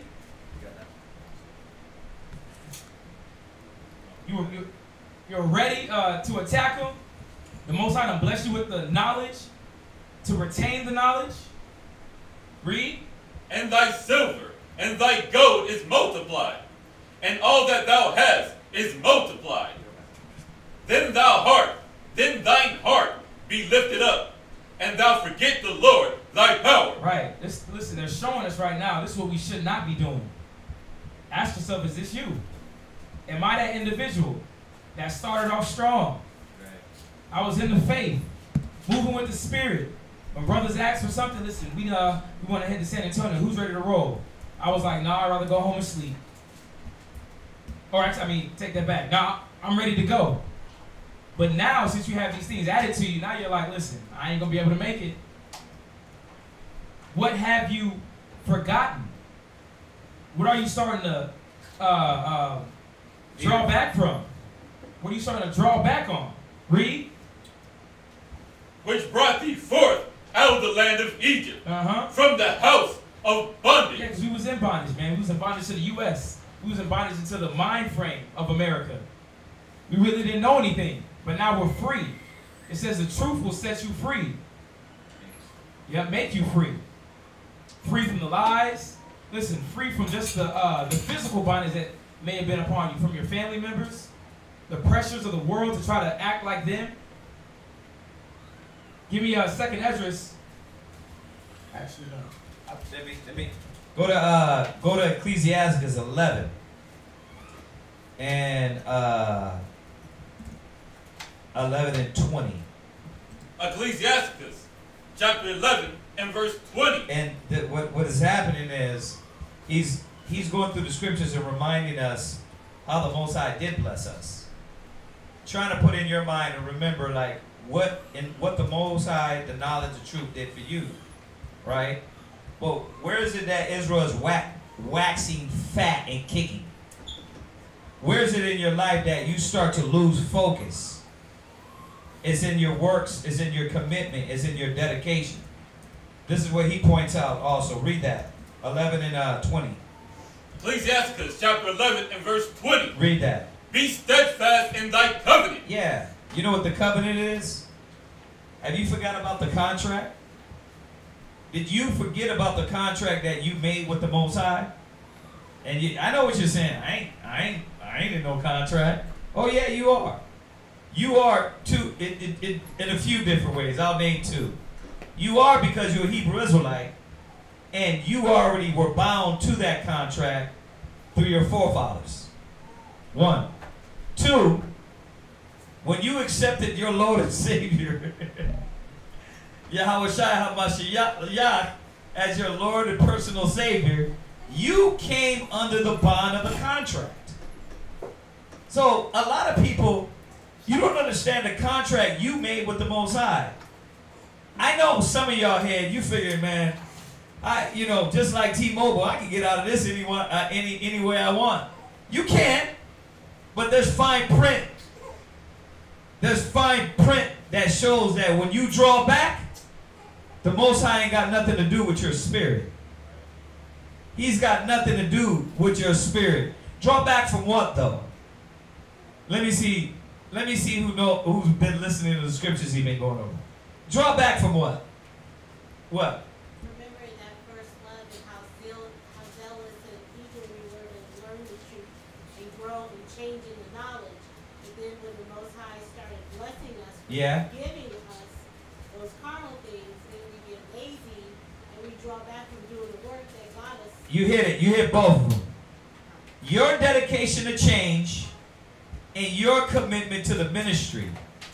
A lot of people think, oh, I got the knowledge, I don't have to do the work no more. You see what I'm saying? No, I'm not going to jump ahead. The scripture's going to tell us. So we got to remember these contracts. You made a contract with the Most High. You see that? You're supposed to do what you said you were going to do. Right? Not run, not hide, not duck and dodge. Go ahead. Be steadfast in thy covenant. Right. Be steadfast in your covenant, in this law, the commandments, your duties, your service. Go ahead. And be conversant therein. Yeah, and talk about it. Deal with what we're talking about. We're not talking about that.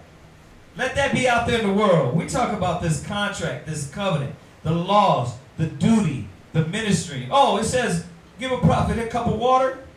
You receive a prophet's reward. Okay, let's do that then. The woman gave a penny. Well, this is all I got. Let me get that. Most of all, let me get my spirit, my time, my dedication. Right? The scripture said that the women washed the saints' feet. They ministered to the saint. Let me do that then. The men, that we're supposed to be teachers. We're supposed to be pastors to feed the flock of the Most High. Right? People forget this. You come up with this epiphanies in your head that, oh, you know what? The truth ain't here or there. It's not. You were supposed to do the truth and abide in your labor. That's what you were supposed to do. But the problem is you didn't do that. You used an excuse why to get around the contract, to not follow the things that you're supposed to be doing. What excuse did you use? Oh, I got a problem with this brother. Every time he comes around, he got an attitude. So you now, because you got a problem with that brother, you stop doing the truth. Your logic ain't making sense. You were supposed to do what the Bible said. Go fix it with that brother. Oh, you know what? I'm busy. The scripture says your sacrifice, there was going to be a sacrifice for the Most High. So you start letting excuses come in, and I know I'm jumping ahead. But read on, come on. And wax old in thy work. Yeah, the scripture said, wax old in your work. That's what I'm saying. That's what I'm saying earlier. Like, how many of y'all see yourself 50, 60 years. I keep saying it. High priest Yaquab, he died 80 some years old probably, if not older. He died in the truth. All the way doing all the work to, and you see everything brothers are doing, the street speaking, the business, the body. He did all that, right? The bitter brothers, the fighting doctrines, and in their days it was fighting Muslims and all that madness, right? But nothing stopped him. When he got old, he stood right at the front door. Right there at the door, just old brother, but you'll never know who that was. But it was Yaquab that was in the truth 50, 60 years to death. He didn't trip out and start teaching some other madness. He didn't curse out the brothers and leave. He dealt with his issues and problems, and all the way till he was old, and he sat at the door. And he'd be right there rocking out that door. Yeah, brother, go on and get up in there. You know what I mean? You know, he'll say 2 or 3 words. That's it. But how many? How many of us is thinking like that? Are going to wax old in our works? You see? I mean, come on. You know how I hit y'all. Y'all be real with yourselves. You know damn well a lot of y'all here just part-time. And when the next filling pops up, I'm going to be what? Tossed to and fro with every wind of doctrine. I'm going to have itchy ears, and it's just on to some other thing. Right? You never abide in your labor. It's always, well, my labor could be here. Yeah, your labor could be here, everywhere. But where did you start? Where did you start your works? You see that? Go ahead, read. Verse 21. Go ahead. Marvel not at the works of sinners. Then you let that come into play. You looking out there in the world, and you catching trials and tribulations. The thing is, remember this. Everything he named earlier, you were already getting. You were already getting fresh, new lightened skin, glistening skin. You know, and I'm not talking about light as in light. I'm talking about glowing skin. Your eyes was being open and brightened through the wisdom, knowledge, and understanding. The Most High sent you a good husband. He sent you a good woman. He put money in your pocket. You already had all that. But then you always looking at the sinners like, yeah, I got this, but look what I got to do to maintain this. You look at the wicked and what? Desire what they want. You forgot where David said, I almost slipped and fell when I seen the prosperity of the wicked. You forgot that. That was out of your head. You looking at them and you mad. You like, I got to go deal with these brothers again. Then this brother's over here. He's a knucklehead. This sister don't care. You forgot. You forgot. Let nobody take your crown. And most of all, your lazy asses, the old man in you is letting that crown be stripped away from you. See, read. But trust in the Lord. Yeah, that's what we have to continually do. Trust in the Most High. Listen, I keep saying it. I looked down one day, I was 25. I looked up, I was 30. I looked back down. You know what I mean? I look back down, look up, I hit 40. The truth, my life and the truth went like this. You see that? But along the way through the mistakes, you're supposed to be correcting and building and growing. The works never stop. No matter where I erred in, no matter what I did, I messed up at, right? No matter where I sinned at. That's not an excuse. You get those brothers and sisters, I'm just wicked, the Most High don't want me. No, you don't want to give yourself to the Most High. He knew you were wicked when he picked you up. But that's what they come with that. Oh, I'm wasted, I'm done. You know what I mean? The Most High don't want me. No, man, you're lazy. You're lazy. You're slothful. Because we were supposed to still keep giving. Read. And abide in thy labor. Do what? Abide in thy labor. Stop worrying about the wicked. Stop worrying about your cousin. Stop worrying about your mama, your daddy, everything that said that we were supposed to have given up. Mother, father, brother, sister, all this. Right? House, car. You stop worrying about them. Abide in your labor. You wanna always, then you look up, you like, I'm laboring, but what you doing? My body, your labor. That's where the distractions come in. You see that? If I got caught up on what brothers and sisters do, shit, I've been gone. I've been doubtful. I've been weak. Why? Because they ain't never trying to do what I'm doing up to the level I'm doing at the momentum I'm doing it. They're still like, I don't know. And I'm like, are you serious? You've been here 5 years and they're still on, put my hand to the plow, baby. Right? If I went off that momentum, jeez, I'd been gone. But you know what I do? I put my head down and keep running. Run for the prize, not as one that beateth the air, right? But that I may obtain. Yet none of us got it yet, but we got to keep running for it to get the prize. Stop using excuses. Go ahead, read. For as it is an easy thing in the sight of the Lord, right, on the sudden to make a poor man rich. Yeah, but once again, stop thinking about finances. Riches ain't always finances. It's mental and spiritual richness that comes to you. See, it's a small thing on the sudden to take that idiot, that fool, and make him a wise man, a wise woman. But he said the only way is if you apply your heart. He said, apply thine heart. Abide in your labor. See, but as we're seeing, if you're reading this, if y'all paying attention, what are the problems? You're looking up and you're looking at the wicked. You're looking up and you don't want to, you signed a contract.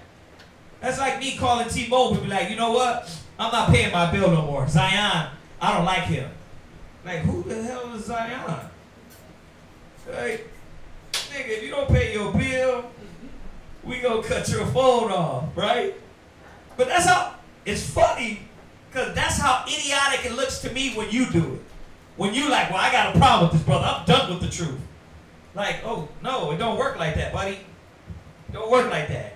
You're supposed to fix that, deal with that, and abide in your labor. You see? Done. There's not supposed to be no excuse. Go ahead, read on. Verse 22. Go ahead. The blessing of the Lord is in the reward of the godly. Go ahead. And suddenly he maketh his blessing to flourish. Yeah, but when you abide in your labor, when you dedicate yourself, when you keep putting your spirit in. Go ahead. Say not, what profit is there of my servant? You see that? This is the problem.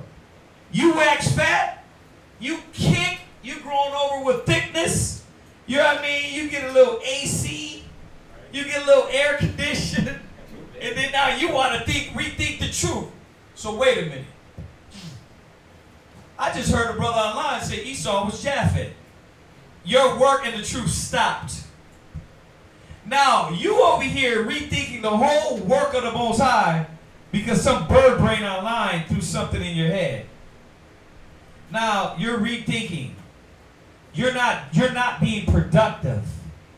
Or you've been offended. You know what I mean? Somebody stepped on your shoe. Somebody looked at you the wrong way. Yeah, that sister looked at me the wrong way. I don't know if I can roll with y'all. You know what I mean? I don't know if I can roll with y'all. Oh yeah, it says she had diarrhea. That was it. Nah. It was something deep. The whole 20 hours she knows you, she has something deep set and planned about you. But those are those demons, man, to deter you from your purpose. Right? Gone. Gone? Gone. Go ahead. And what good thing shall I have hereafter? Right. Think about it. What are you fighting for, now or hereafter? Paul said, he said what? He said the things now are temporal. This is temporary, where moth and rust doeth corrupt. Right? But you ain't preparing yourself in the spirit. You're constantly thinking temporal, the carnal mind. Go ahead, read. Again, say not, I have enough. Yeah, no, I'm good. You know, whoo, it worked out.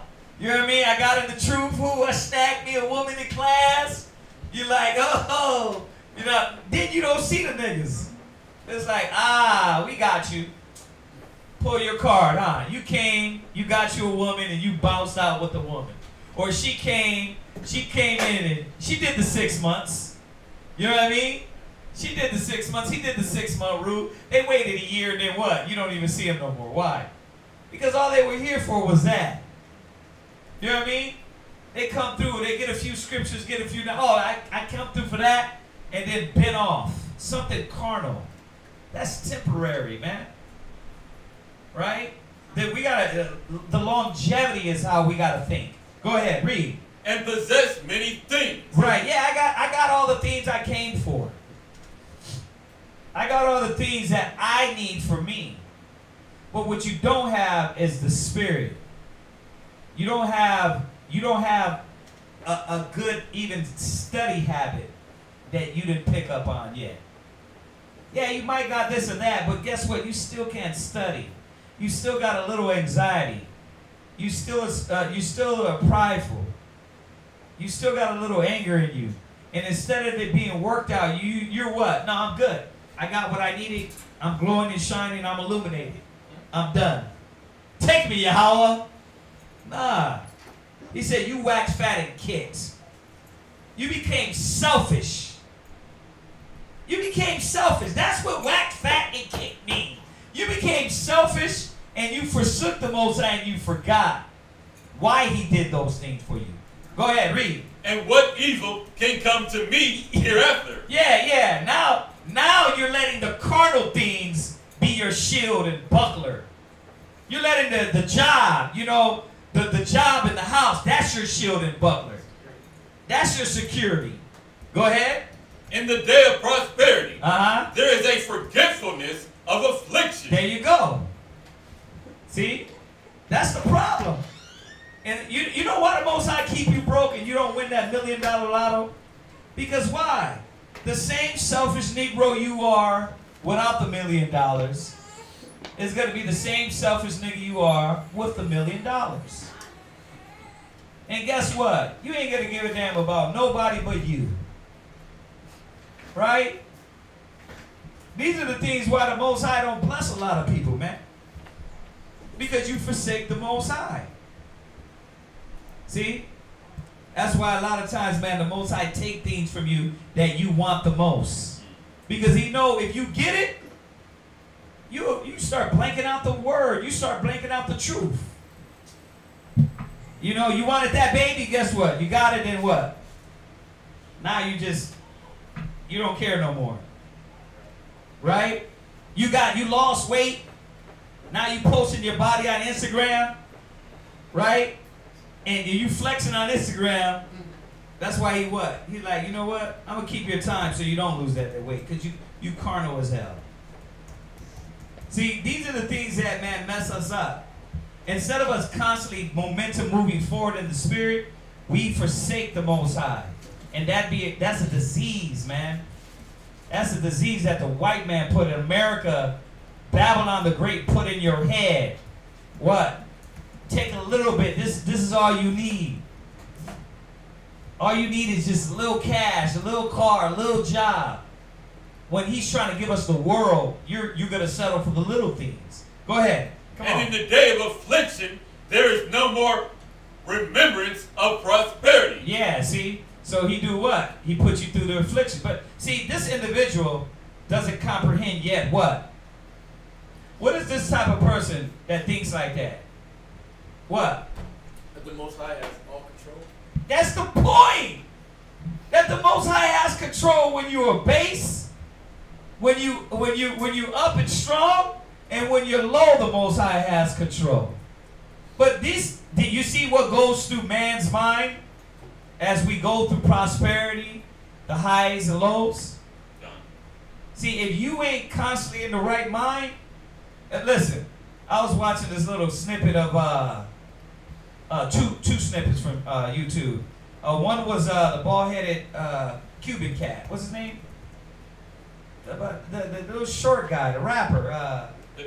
Pitbull. You know, and I can't believe it came out of his mouth. He said, they were talking about finances. He said, the first thing you got to understand, having finances, having money, money will not make you happy. He said, money will not make you happy. Then I flipped over, this designer, I forgot her name, she just hung herself. Money, obviously she's a bag designer. She got moolah. She just hung herself. Why? Because all the things that you're scraping and you're fighting for, right? And you're denying Christ over, guess what? When you get it, it doesn't mean anything. You get it, you get finances, you get a little situation that's betterment, and it don't mean nothing. Yeah, Kate Spade. She's a bag designer. But it just reminds y'all, us, where our momentum starts to stop. He's showing you our momentum stops because you get a little thing, you get some things.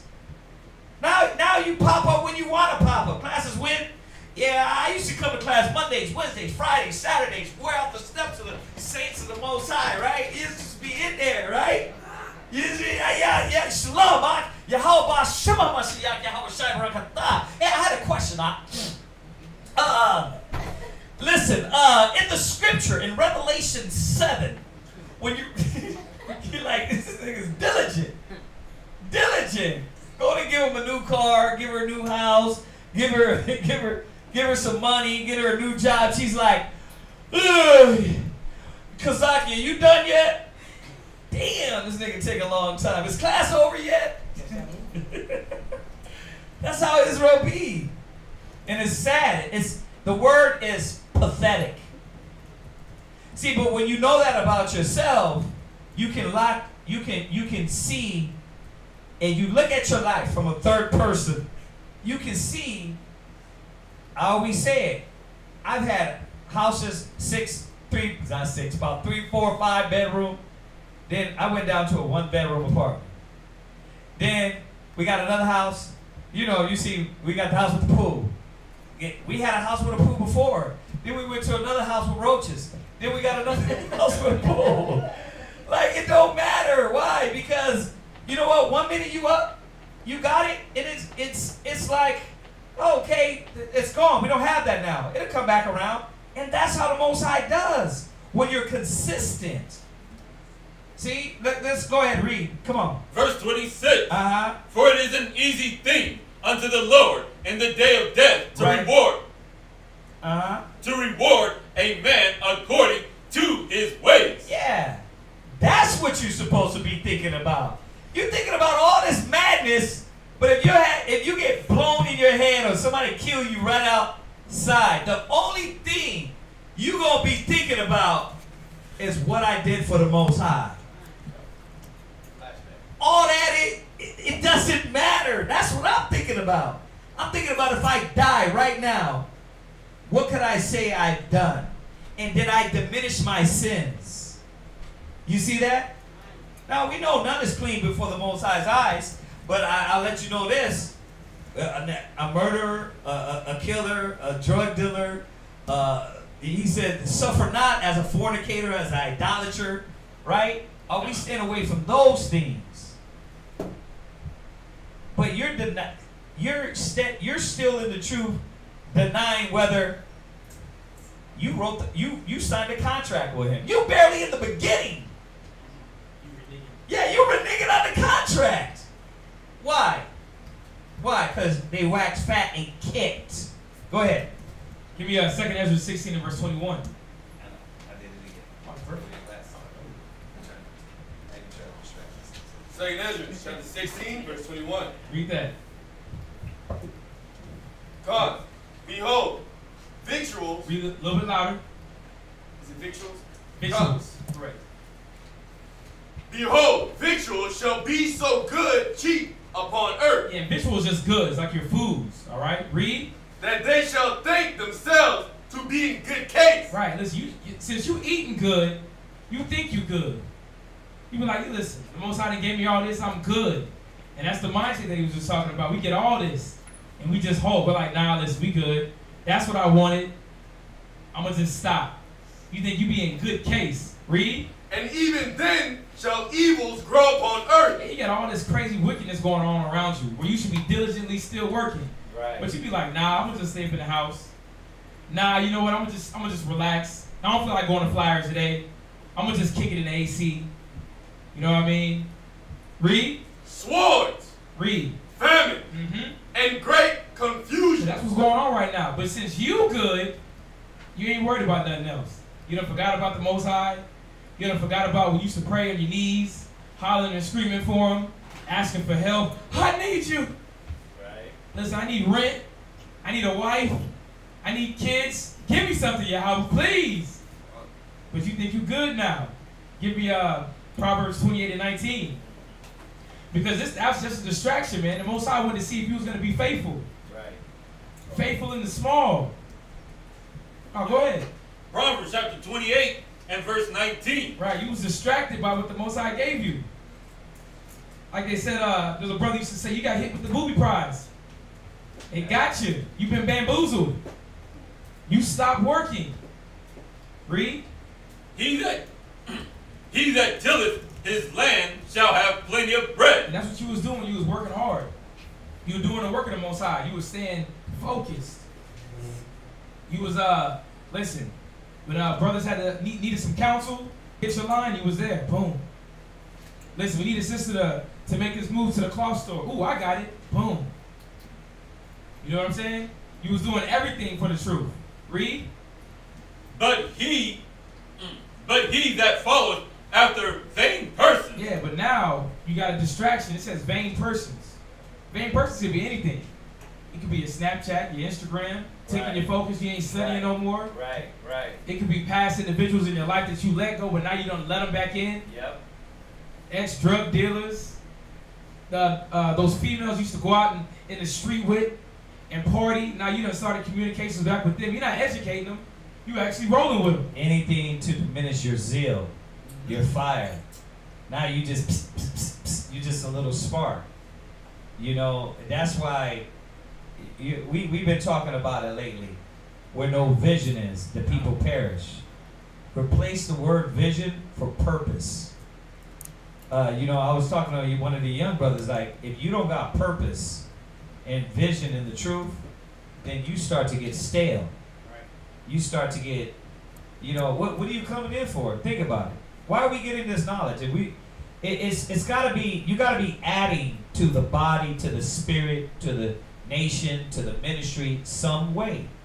There's got to be some purpose besides just coming to church on Sundays. It can't be like that. How are you adding? See? And this is what we're trying to bring back in your mind, is like, you got to keep adding to the spirit, building. Go ahead. Continue to read. Shall have poverty enough. Right. So you're following after these vain things, and all of a sudden you starting to slowly but surely go away from the spirit. You're going to have poverty in the spirit now. You don't have the peace that you used to have. Yeah, because now you're out here doing this extra stuff. Now you're confused. You don't know what direction you want to go now. Because now you're following not after the spirit, but after the world, the rudiments of the world. With that, give me Proverbs chapter 21. Actually, Proverbs 6 and 10. Because this is what happens. This is that distraction. Yeah. Satan sends in that little distraction. Yeah. Little family member comes through. Oh, listen, I need you to do this for about a week. Yeah. That distracts you from getting your study time, passing out the flyers time. And you know what? You know what? It's right on point, because when does Satan hit you? Who knows? When is the best time to break a woman's momentum? What? When him or her, when they're alone. Okay, stop. I want to give everybody else a chance. Alone. Good one. When he's alone. But what else? Lamad. When you're prospering. Yeah, he gets you when you're prospering, right? He's gonna get those ones that, if you're prospering and you lack focus, he can get in. What else? How else does he get you? You know, I want to see if somebody can use some other words on this. When does Satan, listen, when does anybody take the blow, the death blow to you? When is it? What? When you're weak, right? When you're not focused. When you least expect it. What, Lamont? When you think you know. Well, when you think you know. But that's where this is coming from. It's like Satan hits you with the right blow at the right time. I'm going through a little trial. I'm going through a little affliction. Oh yeah, bring your cousin or this person around you. They're doubtful as hell. They're going to add to you, to your doubt. And then they creep in and say, yeah, I told you, girl. You know what I mean? Yeah, I told you. Or your family member, they come and pull you up. You're always spending that time with the brothers over there, but what about us? And they pull you in that weaker state. Satan knows what he's doing, man. But you're supposed to be wise and knowing what he's trying to get the advantage of you with. You understand that? Because Satan's job is to kill your momentum. Y'all get this? Go ahead. Continue. Start that over again, please. Proverbs chapter 6 and verse 10. Uh-huh. Yet a little sleep, a little slumber. Right, and this is what happens. This is what happens whenever you have this distraction that comes. All of a sudden, it actually overtakes you. Like I said, you lose focus. Now you're sleeping. Read. A little folding of the Yeah, a head. little fold on the hands. You know what? I'm just gonna relax, man. You know what? I'll be in class next Monday. You know, this is on the S.O.W class. This is Friday night. I'll be in class Monday. Read. To sleep, so shall thy poverty come as one that travaileth. Right. So you start putting off things. You be like, nah, listen, I'm good. You start stepping back. But the Most High is showing us here in Proverbs 6 and 10 that with a little bit of folding of the hands, a little bit of relaxation, what happens? So shall thy poverty come as one that travaileth. Yeah, because the Most High don't like somebody that's disloyal, that don't know how to hang in, continue to endure in the battle. Give me Proverbs 21 and 25. Proverbs chapter 21 and verse 25. Proverbs chapter 21. Your own, you know how the scriptures say your own wickedness will correct you. Well, the things that you start falling back into, right? Those are the things that's killing your momentum.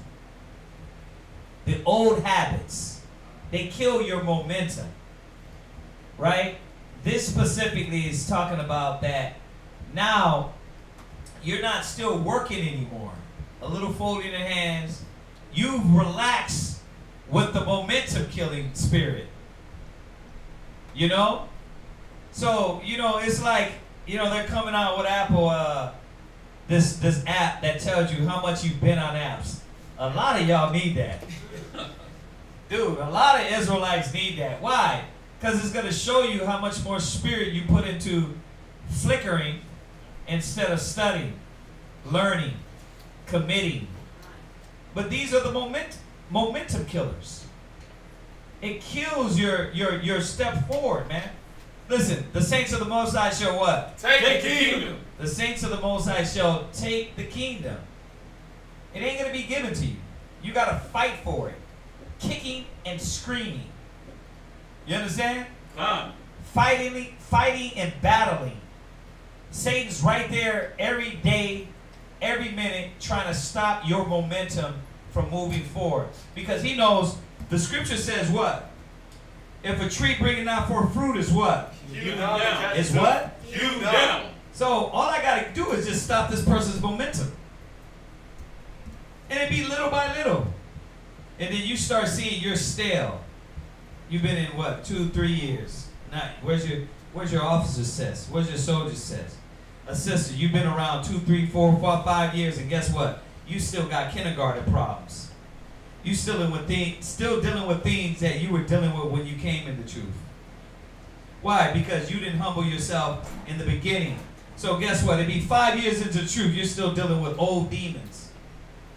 That's how he kill your momentum. So now it's easy for Satan to accuse you before the Most High. and point the finger. See? Look, I got her. She been there. She been hearing. She been listening. But you said the tree should bring forth fruit. The tree ain't bringing forth fruit. You did say that, Yahweh. That's how Satan's doing. Yahweh, you said it.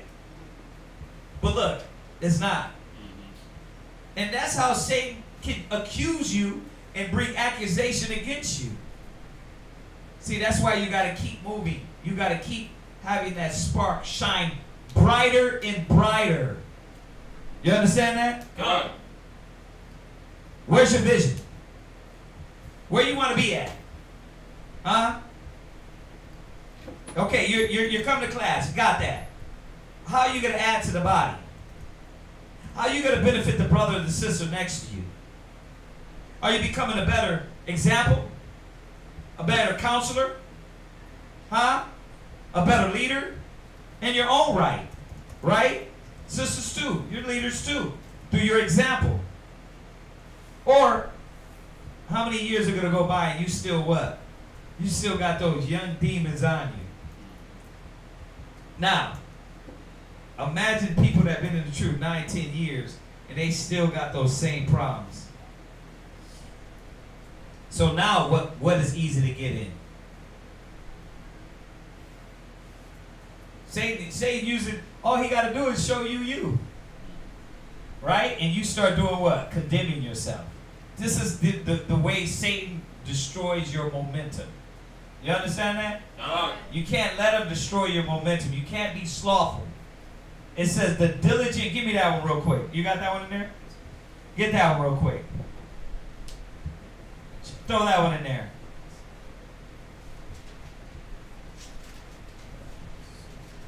You got to have that one in there. No. Go to Proverbs.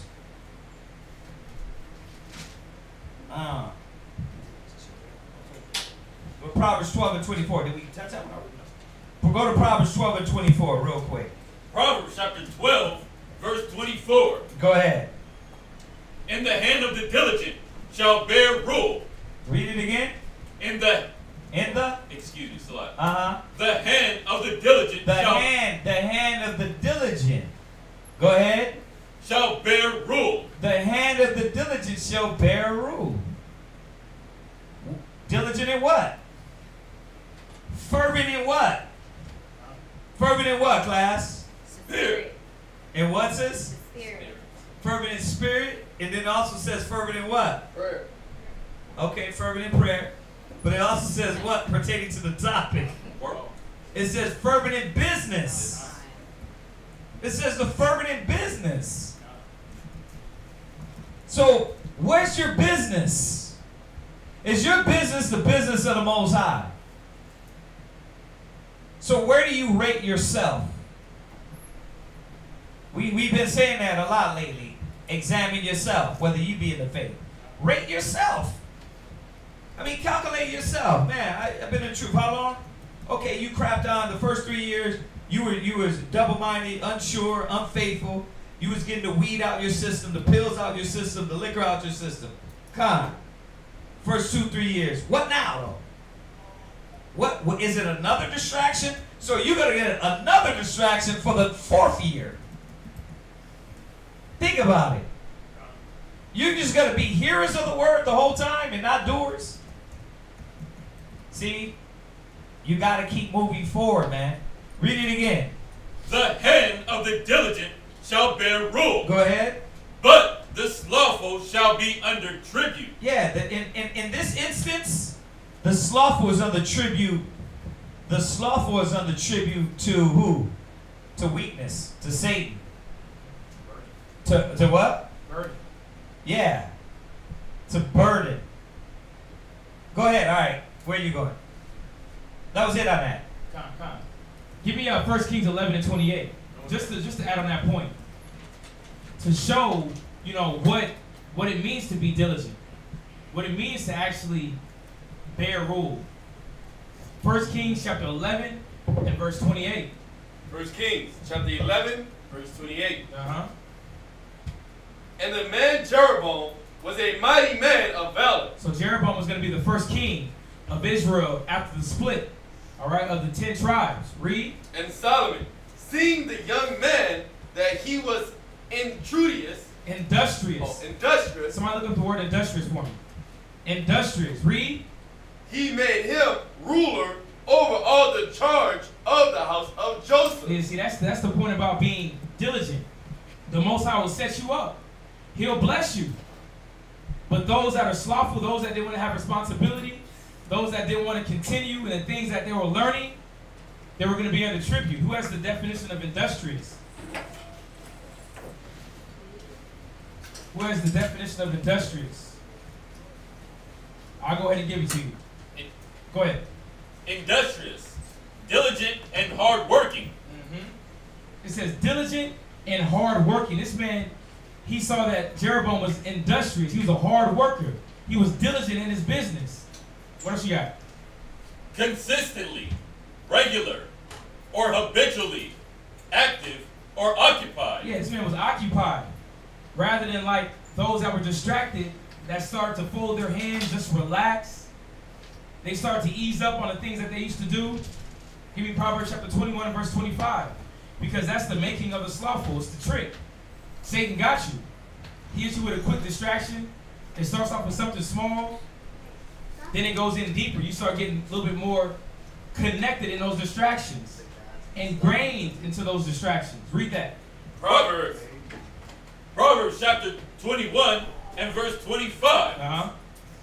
The desire of the slothful killeth him. Right. Listen, you got the zeal to do something. This is talking about the slothful. And just to let you know, you should, if you have notes, write this down. Slothful. It means inactive, sluggish, lazy. He that is slothful in his work. Actually, we'll hold off on that. Idle. Once again, this is the definition of slothful. Idle. Wow. Read that verse again. Really? Idle's in there. Proverbs chapter 21 and verse 25. The desire of the slothful killeth him. All right, the desire of the slothful killeth him. Listen, you got this. You want to do something. Your mind tells you, listen, I got to go out there. Or actually, no, listen, I want to get these breakdowns. I want to actually try to get some pants prints for my husband. The desire, you want to do it. Read. For his hand refused to labor. Yeah, but you got distractions to where you don't even want to put your hand to doing it. It's like, or even you'll start something, but you won't finish it. A lot of people's like that. Israel's always like that. We'll start something, get it moving, then all of a sudden you'll be like, nah, I'm good. Right. I'd rather do something else. My mind's somewhere else. We start putting off day to day. Give me Proverbs 26 and 14. Because this is the making of the sluggish man. The slothful man. Proverbs chapter 26 and verse 14. As the door turneth upon his hinges, so doeth the slothful upon his bed. Right, so you're going from folding your hands, you're going from not doing work, now you're just chilling at the house. You done forgot all. You done forgot about reading your Bible to get your mind back into the spirit of the Most High. Right. You done forgot hitting up the brothers that was there when they used to counsel you. You done forgot about those that sacrificed their time. Read that again. As the door turneth upon his hinges, so doeth the slothful upon his bed. Right. As the door opens, you on your bed, relax. You always want to nap, sleep. You want to chill, Netflix and chill. You rather go out on a date than rather do the work of the Most High. Even give your mind to the scriptures. You rather play your video games. You rather hit up these anonymous people. And you know, I'm just gonna throw this out there. There's nothing wrong with going on a date.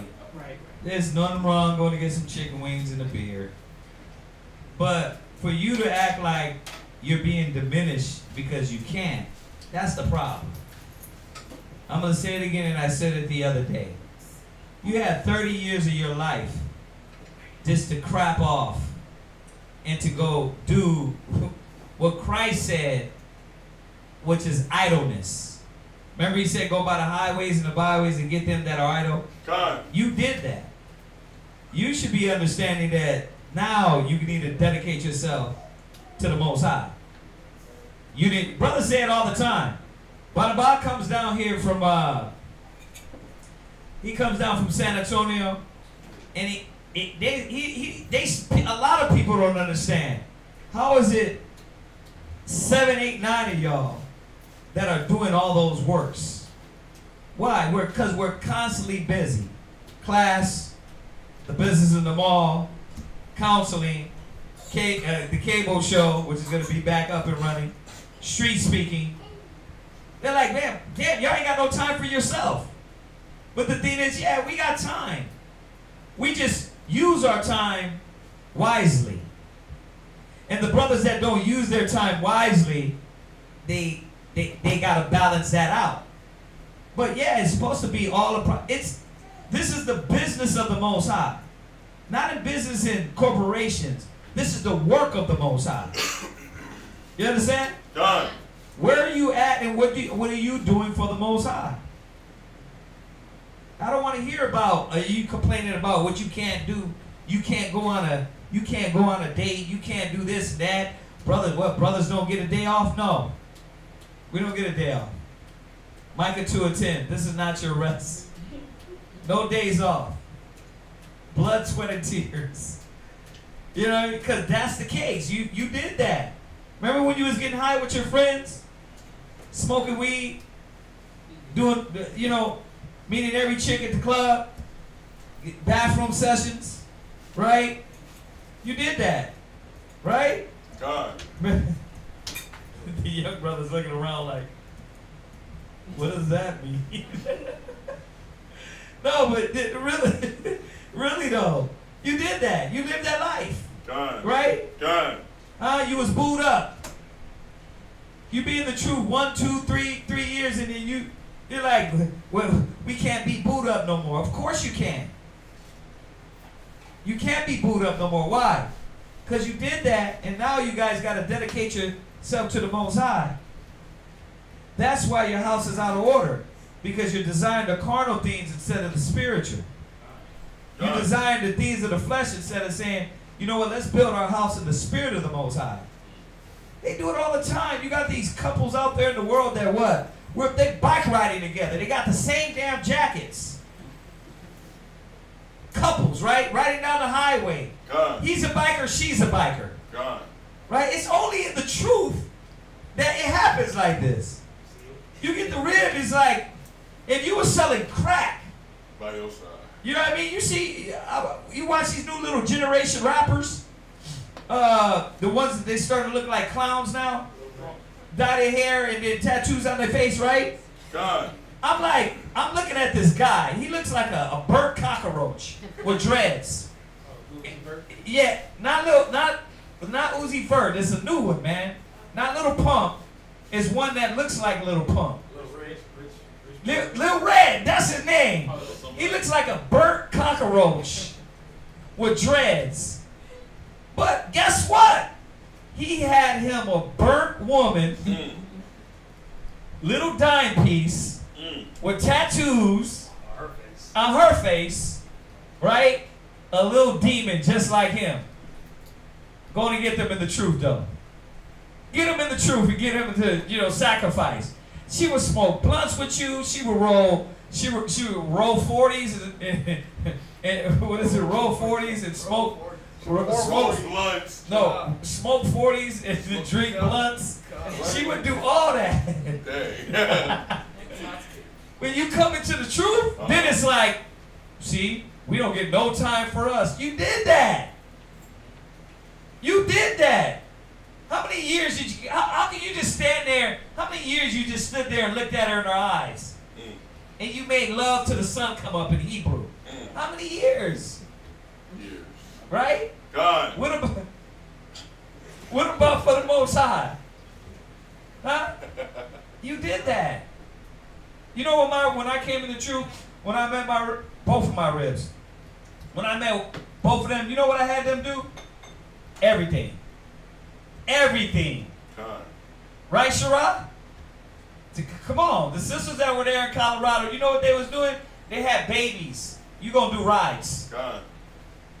You gonna be at the sisters meeting. God. You gonna do this. Because if you can't be committed to me, to the Most High, you can't be committed to me.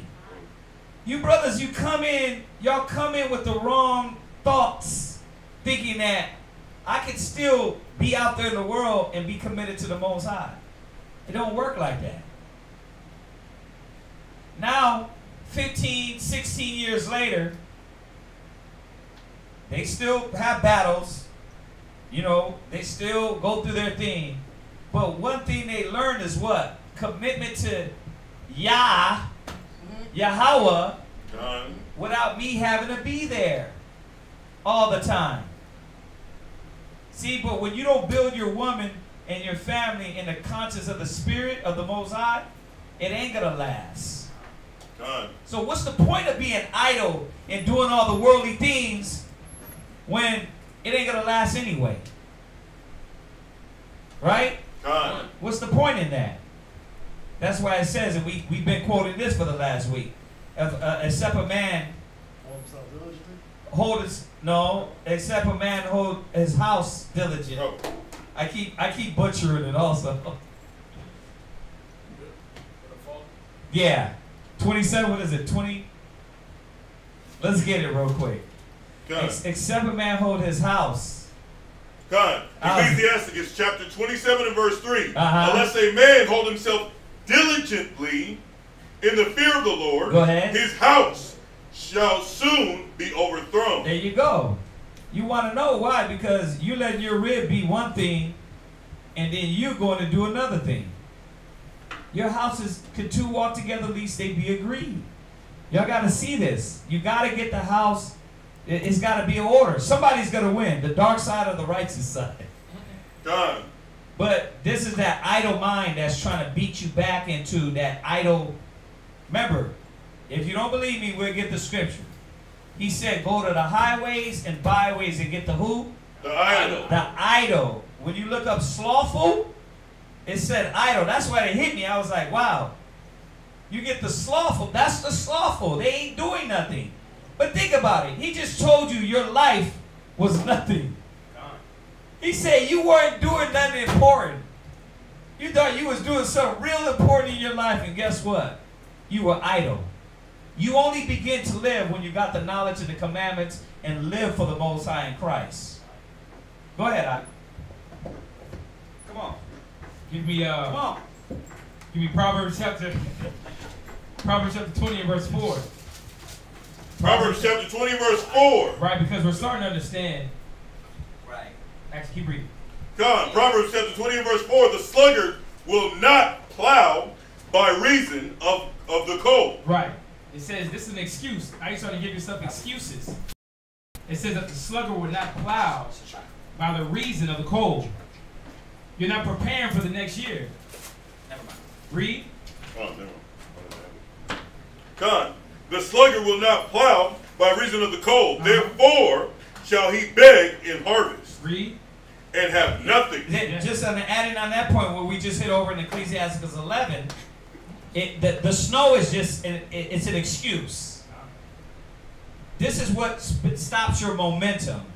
Oh, you know what? I can't work no more. Why? Because this person got an attitude. They got a problem with me. Well, go fix it. Do what the Bible says. Matthew 18. Oh, I can't work no more. Why? Because I'm sick all the time. Well, work on your health. Use the wisdom.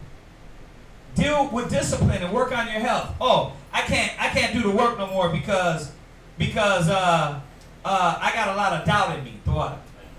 I got a lot of doubt in me. Right? It's always something. Here is an example of what? The snow.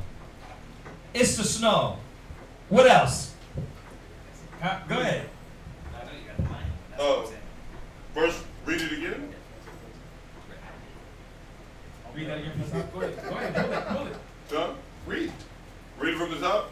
Okay, come on. Proverbs chapter 20 and verse 4. The sluggard will not plow by reason of the cold. Right. Therefore, he shall beg in harvest. Yeah, listen, he'll beg in harvest because you haven't prepared. You was too slothful. You didn't want to do the work. Like you said, with your family. Listen, with the work, the word, digging in, whatever it may be. Now you got to beg. Now you're going to be in want because you haven't put the work forth. Read. And have nothing. Right, and have nothing because you did nothing. Only in your mind were you trying to accomplish these things. Read that again. Gone. The sluggard will not plow by reason of the cold. But see, the sluggard, he wants somebody else to plow for him. Oh. That's the problem. Yeah. Oh, don't do it. Don't do it. Come on.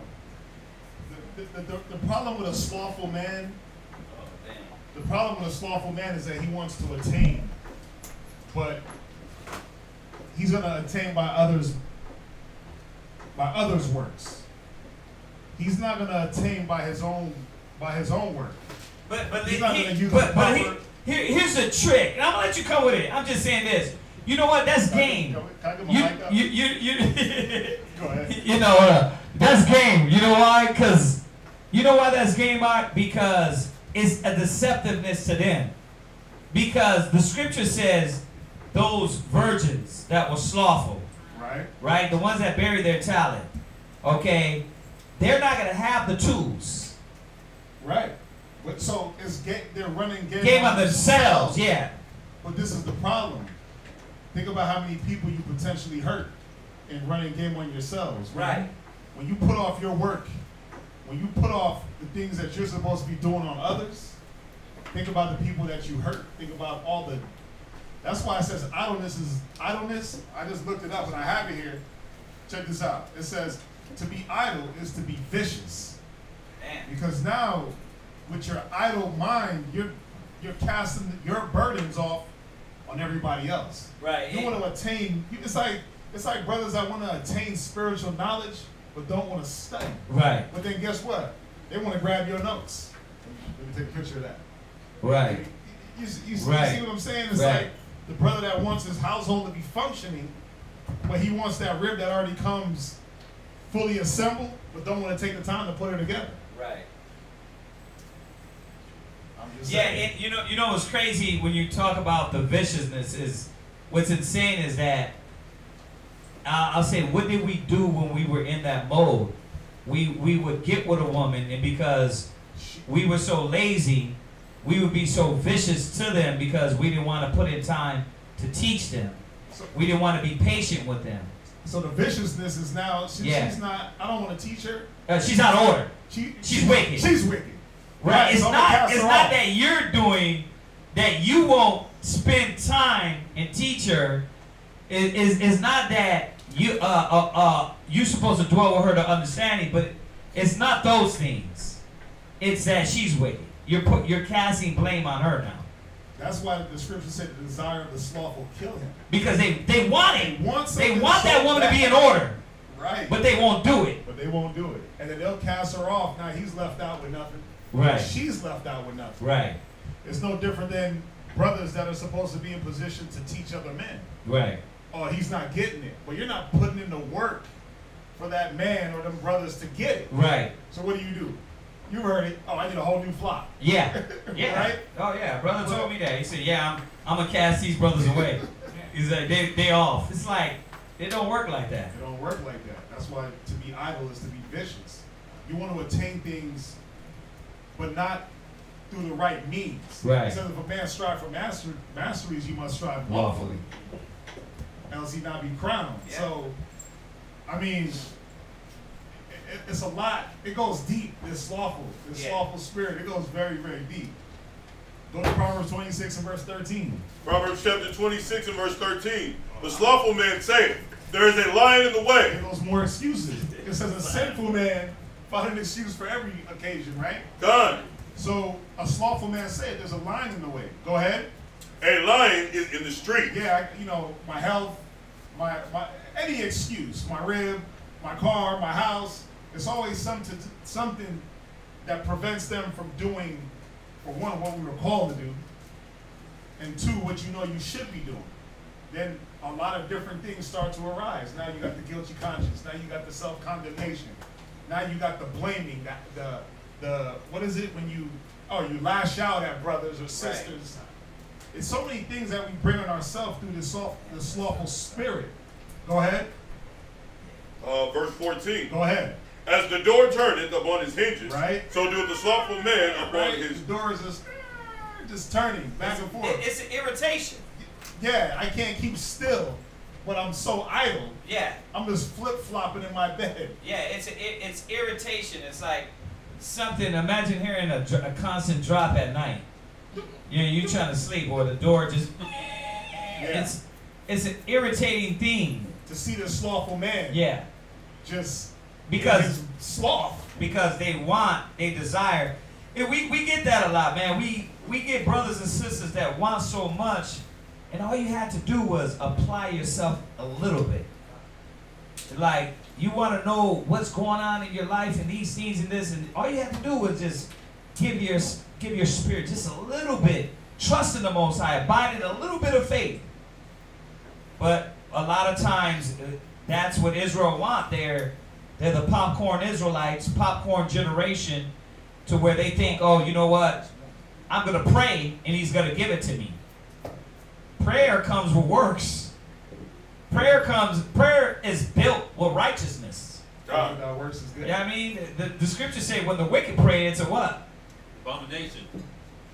The prayer of the wicked is abomination. So you want your prayers to be answered, you got to start being righteous. You got to start doing the will of the Most High. Go ahead. Go ahead. Con, so doeth the slothful upon his bed. Read on. Verse 15. The slothful hideth his hand in his bosom. Wait, what does he do?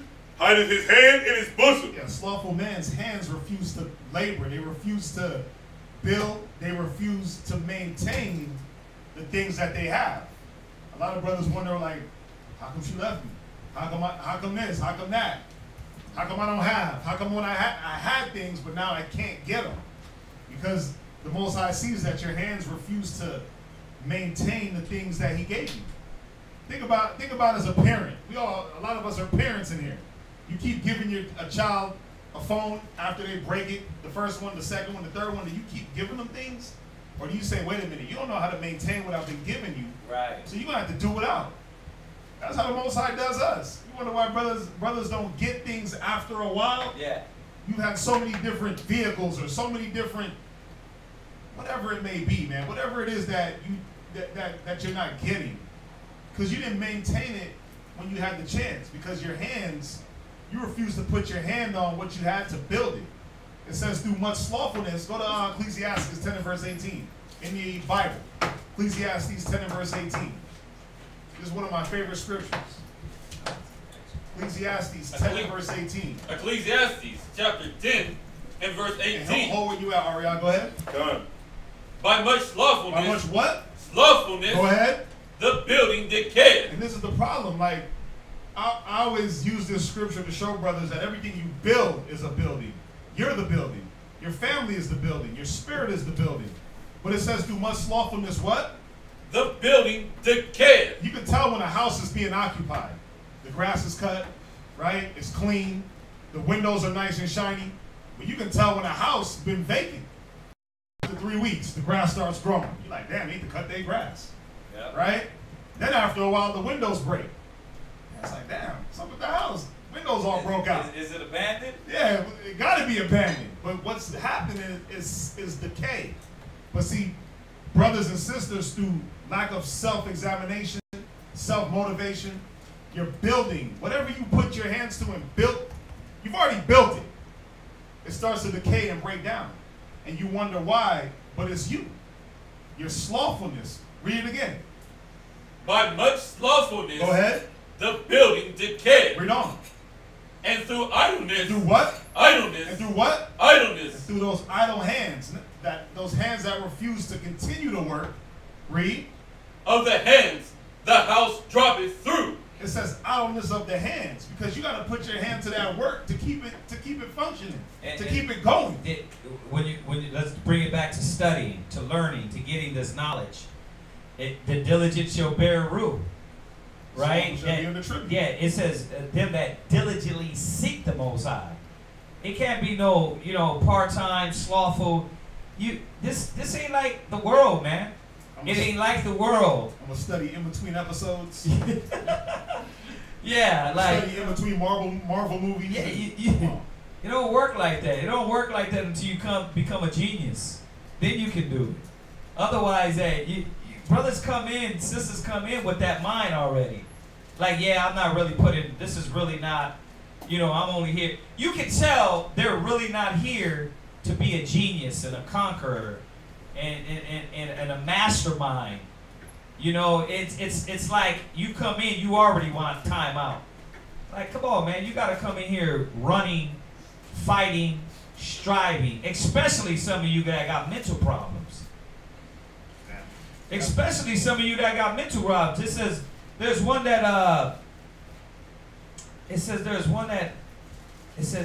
wanteth, but he's so far behind. Wanteth knowledge. I'll find it. But go ahead. Go ahead. Read on where you at. Now, Ariel, get Proverbs 24 and verse 30. Go ahead. Verse 19. Uh-huh. A feast is made for laughter. Read it from the top. Verse 18. By much slothfulness, the building decay. Ariel, get Proverbs 24 and verse 30. 24 and verse 30. No. Go ahead. And through idleness of hands, the house droppeth through. Notice it's saying idleness of hands. It's letting you know you got to work for the things that you want. You got to work to build and maintain your building. That goes for your spirit. That goes for your hut, your rib, your children, your mind. You got to put your hands. You got to open the book. You got to work. Aria, Proverbs 24 and verse 30. Proverbs chapter 24 and verse 30. I went by the field of the slothful. Slow down. Slow. Let them get it. Proverbs 24 and verse 30. If y'all don't got it, write it down. Proverbs 24 and verse 30. Read that. Done.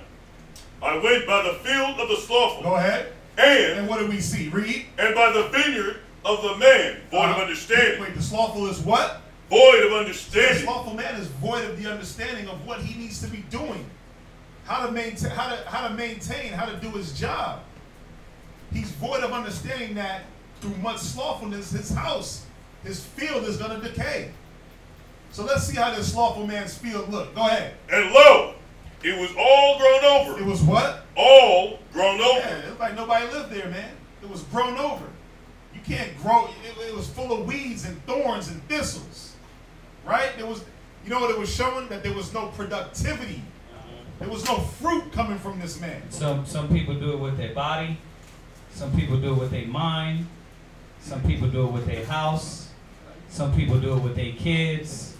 Some people do it with all of those things together. Like they're not productive in any aspect of their life, and therefore there's decay. Or they put their treasure into one thing, and then everything else is decayed. Yeah, what is your field? Yeah. That's the question. What's your field? You know what I'm saying? What does your field represent? Is it something carnal? Is it something spiritual? That's what we got to ask ourselves. Now, if you put it more into the field of the carnal, and that's glistening and shining, then there's a problem. But if you put in more into the spirit, and that field is kept up, the carnal things are automatically going to follow behind that. But some of us got it backwards.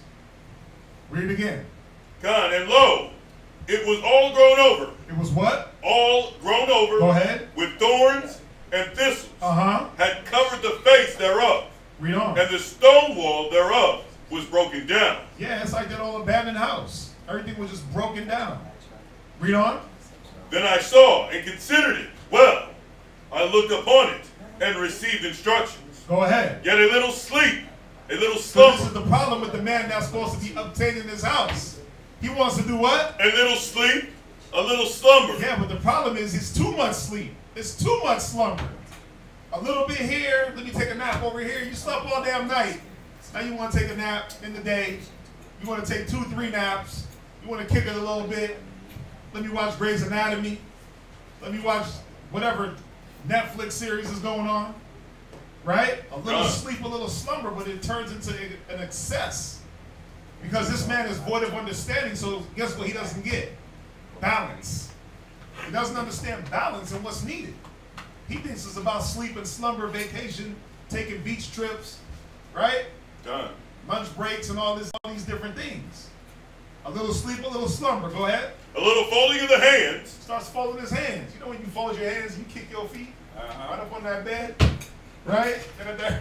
Come on, man. Stop. We all know it. Got the Netflix going. Got the Hulu, right? Popcorn pop. But if that's your everyday regimen, where's the spiritual upkeep? Go ahead. To sleep. So shall you fold your hands and you just pass out. Like, damn, I didn't even know I fell asleep. I didn't even know I was tired, but I'm in this routine. Where's the upkeep of your family, your wife, your house, yourself? Go ahead. So shall thy poverty come as one that travaileth. And then all of a sudden, when it's time to pay them bills, when it's time to pay the piper, it's like, damn, I didn't go out to make the money. I didn't do the things necessary. I didn't produce. I didn't bear, there was no fruits for my labor because I didn't have any labor. So the poverty does what?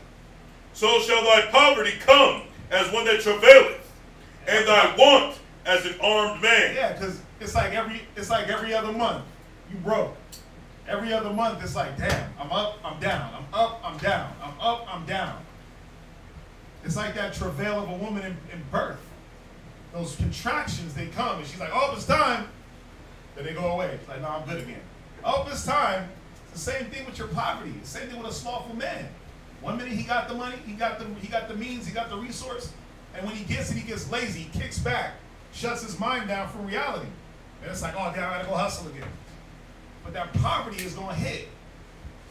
Because it's not about being reactive. An idle mind, a slothful man is reactive. You gotta be proactive, right? The Most High, think about it, man. He gave us that spirit of war. Where you just gotta, it says the saints of the Most High shall take the kingdom. God. Right? You gotta take it. You can't let it take you, and you can't let it just float by you and think that it's gonna fall in your lap. Yeah. You gotta take the kingdom. Go ahead, finish it up. That was it. That was it? Done. Where we leave off in Proverbs chapter 26, verse 15. Let me just finish this. Let me finish this. Go ahead. 26 God. and 13 in Proverbs. Verse 15. Read. God. The slothful hideth his hand in his bosom. And then he wonders why he's in poverty. When you hiding your hand in your bosom, you don't want to put that hand to work. You don't want to mess up your manicure. You don't want to mess up your nails. You don't want those dishpan hands, right? God. You want those smooth, buttery hands. God. But there's a result for that. Go ahead, read on. It grieveth him to bring it again to his mouth. Yeah, you don't even want to feed yourself. Y'all know those people. Y'all got them aunts and uncles. Got them cousins, man, that just sit around drinking, kicking it, smoking. They don't even want to put in the work to facilitate even their worst habits. This is why us as a nation are building the caves, because really we don't know how to build our house with the law, statutes, and commandments. We don't know how to build our wife with the law, statutes, commandments, and our kids with the law, statutes, commandments. And a majority of every Hebrew Israelite is a invert. No. 100% of us are inverts. Yeah. For some reason, it's like every brother that we have encountered is an invert. It's like they don't want to talk. They don't. So if they're doing that to us, you know what I mean? You know that they ain't sitting down and actually talking with their kids, communicating with their kids, getting in their kids' minds, and dealing with their minds. Is because they're still functioning off the way they've been raised, which is to be slothful, slothful-minded, slothful-spirited. That's why I love this last scripture. Read verse 16. Yeah. Verse 16. The sluggard is wiser in his own conceit. Yeah, he got a gang of excuses why he shouldn't talk to his kids, why he shouldn't communicate with his wife, why he shouldn't get up off his buns, get up off his back, and go put in that work. There's always a reason. There's always some type of wisdom that he has that convinces him that he don't got to go out and put that work in. Go ahead. The sluggard is wiser in his own conceit than 7 men that can render a reason. Yeah, he got that complete wisdom attacking those negative thoughts that are keeping him in that slothful mode. But guess what? He got an excuse. He got a rebuttal. He got a reason why not. He got a reason why too. But it's all, like we said earlier, it's all a deceptive game that you only hurting yourself at the end of the day. Yeah. At the end of the day, because a man shall reap what he sows, and if you sow nothing, you reap nothing. Right, he that sows sparingly shall reap sparingly. If you ain't sowing nothing at all, you ain't nothing. You can't depend on the next man to sow for you. So very valuable lesson that gotta keep in mind, man, we gotta all live off our own works and off our own faith. You know, I can't live off another brother's faith. Right. I can't live off another brother's works. Christ ain't coming to judge me off Ariah's faith. He's gonna be like, what did you do for me? So that's all I got. That's my small dissertation.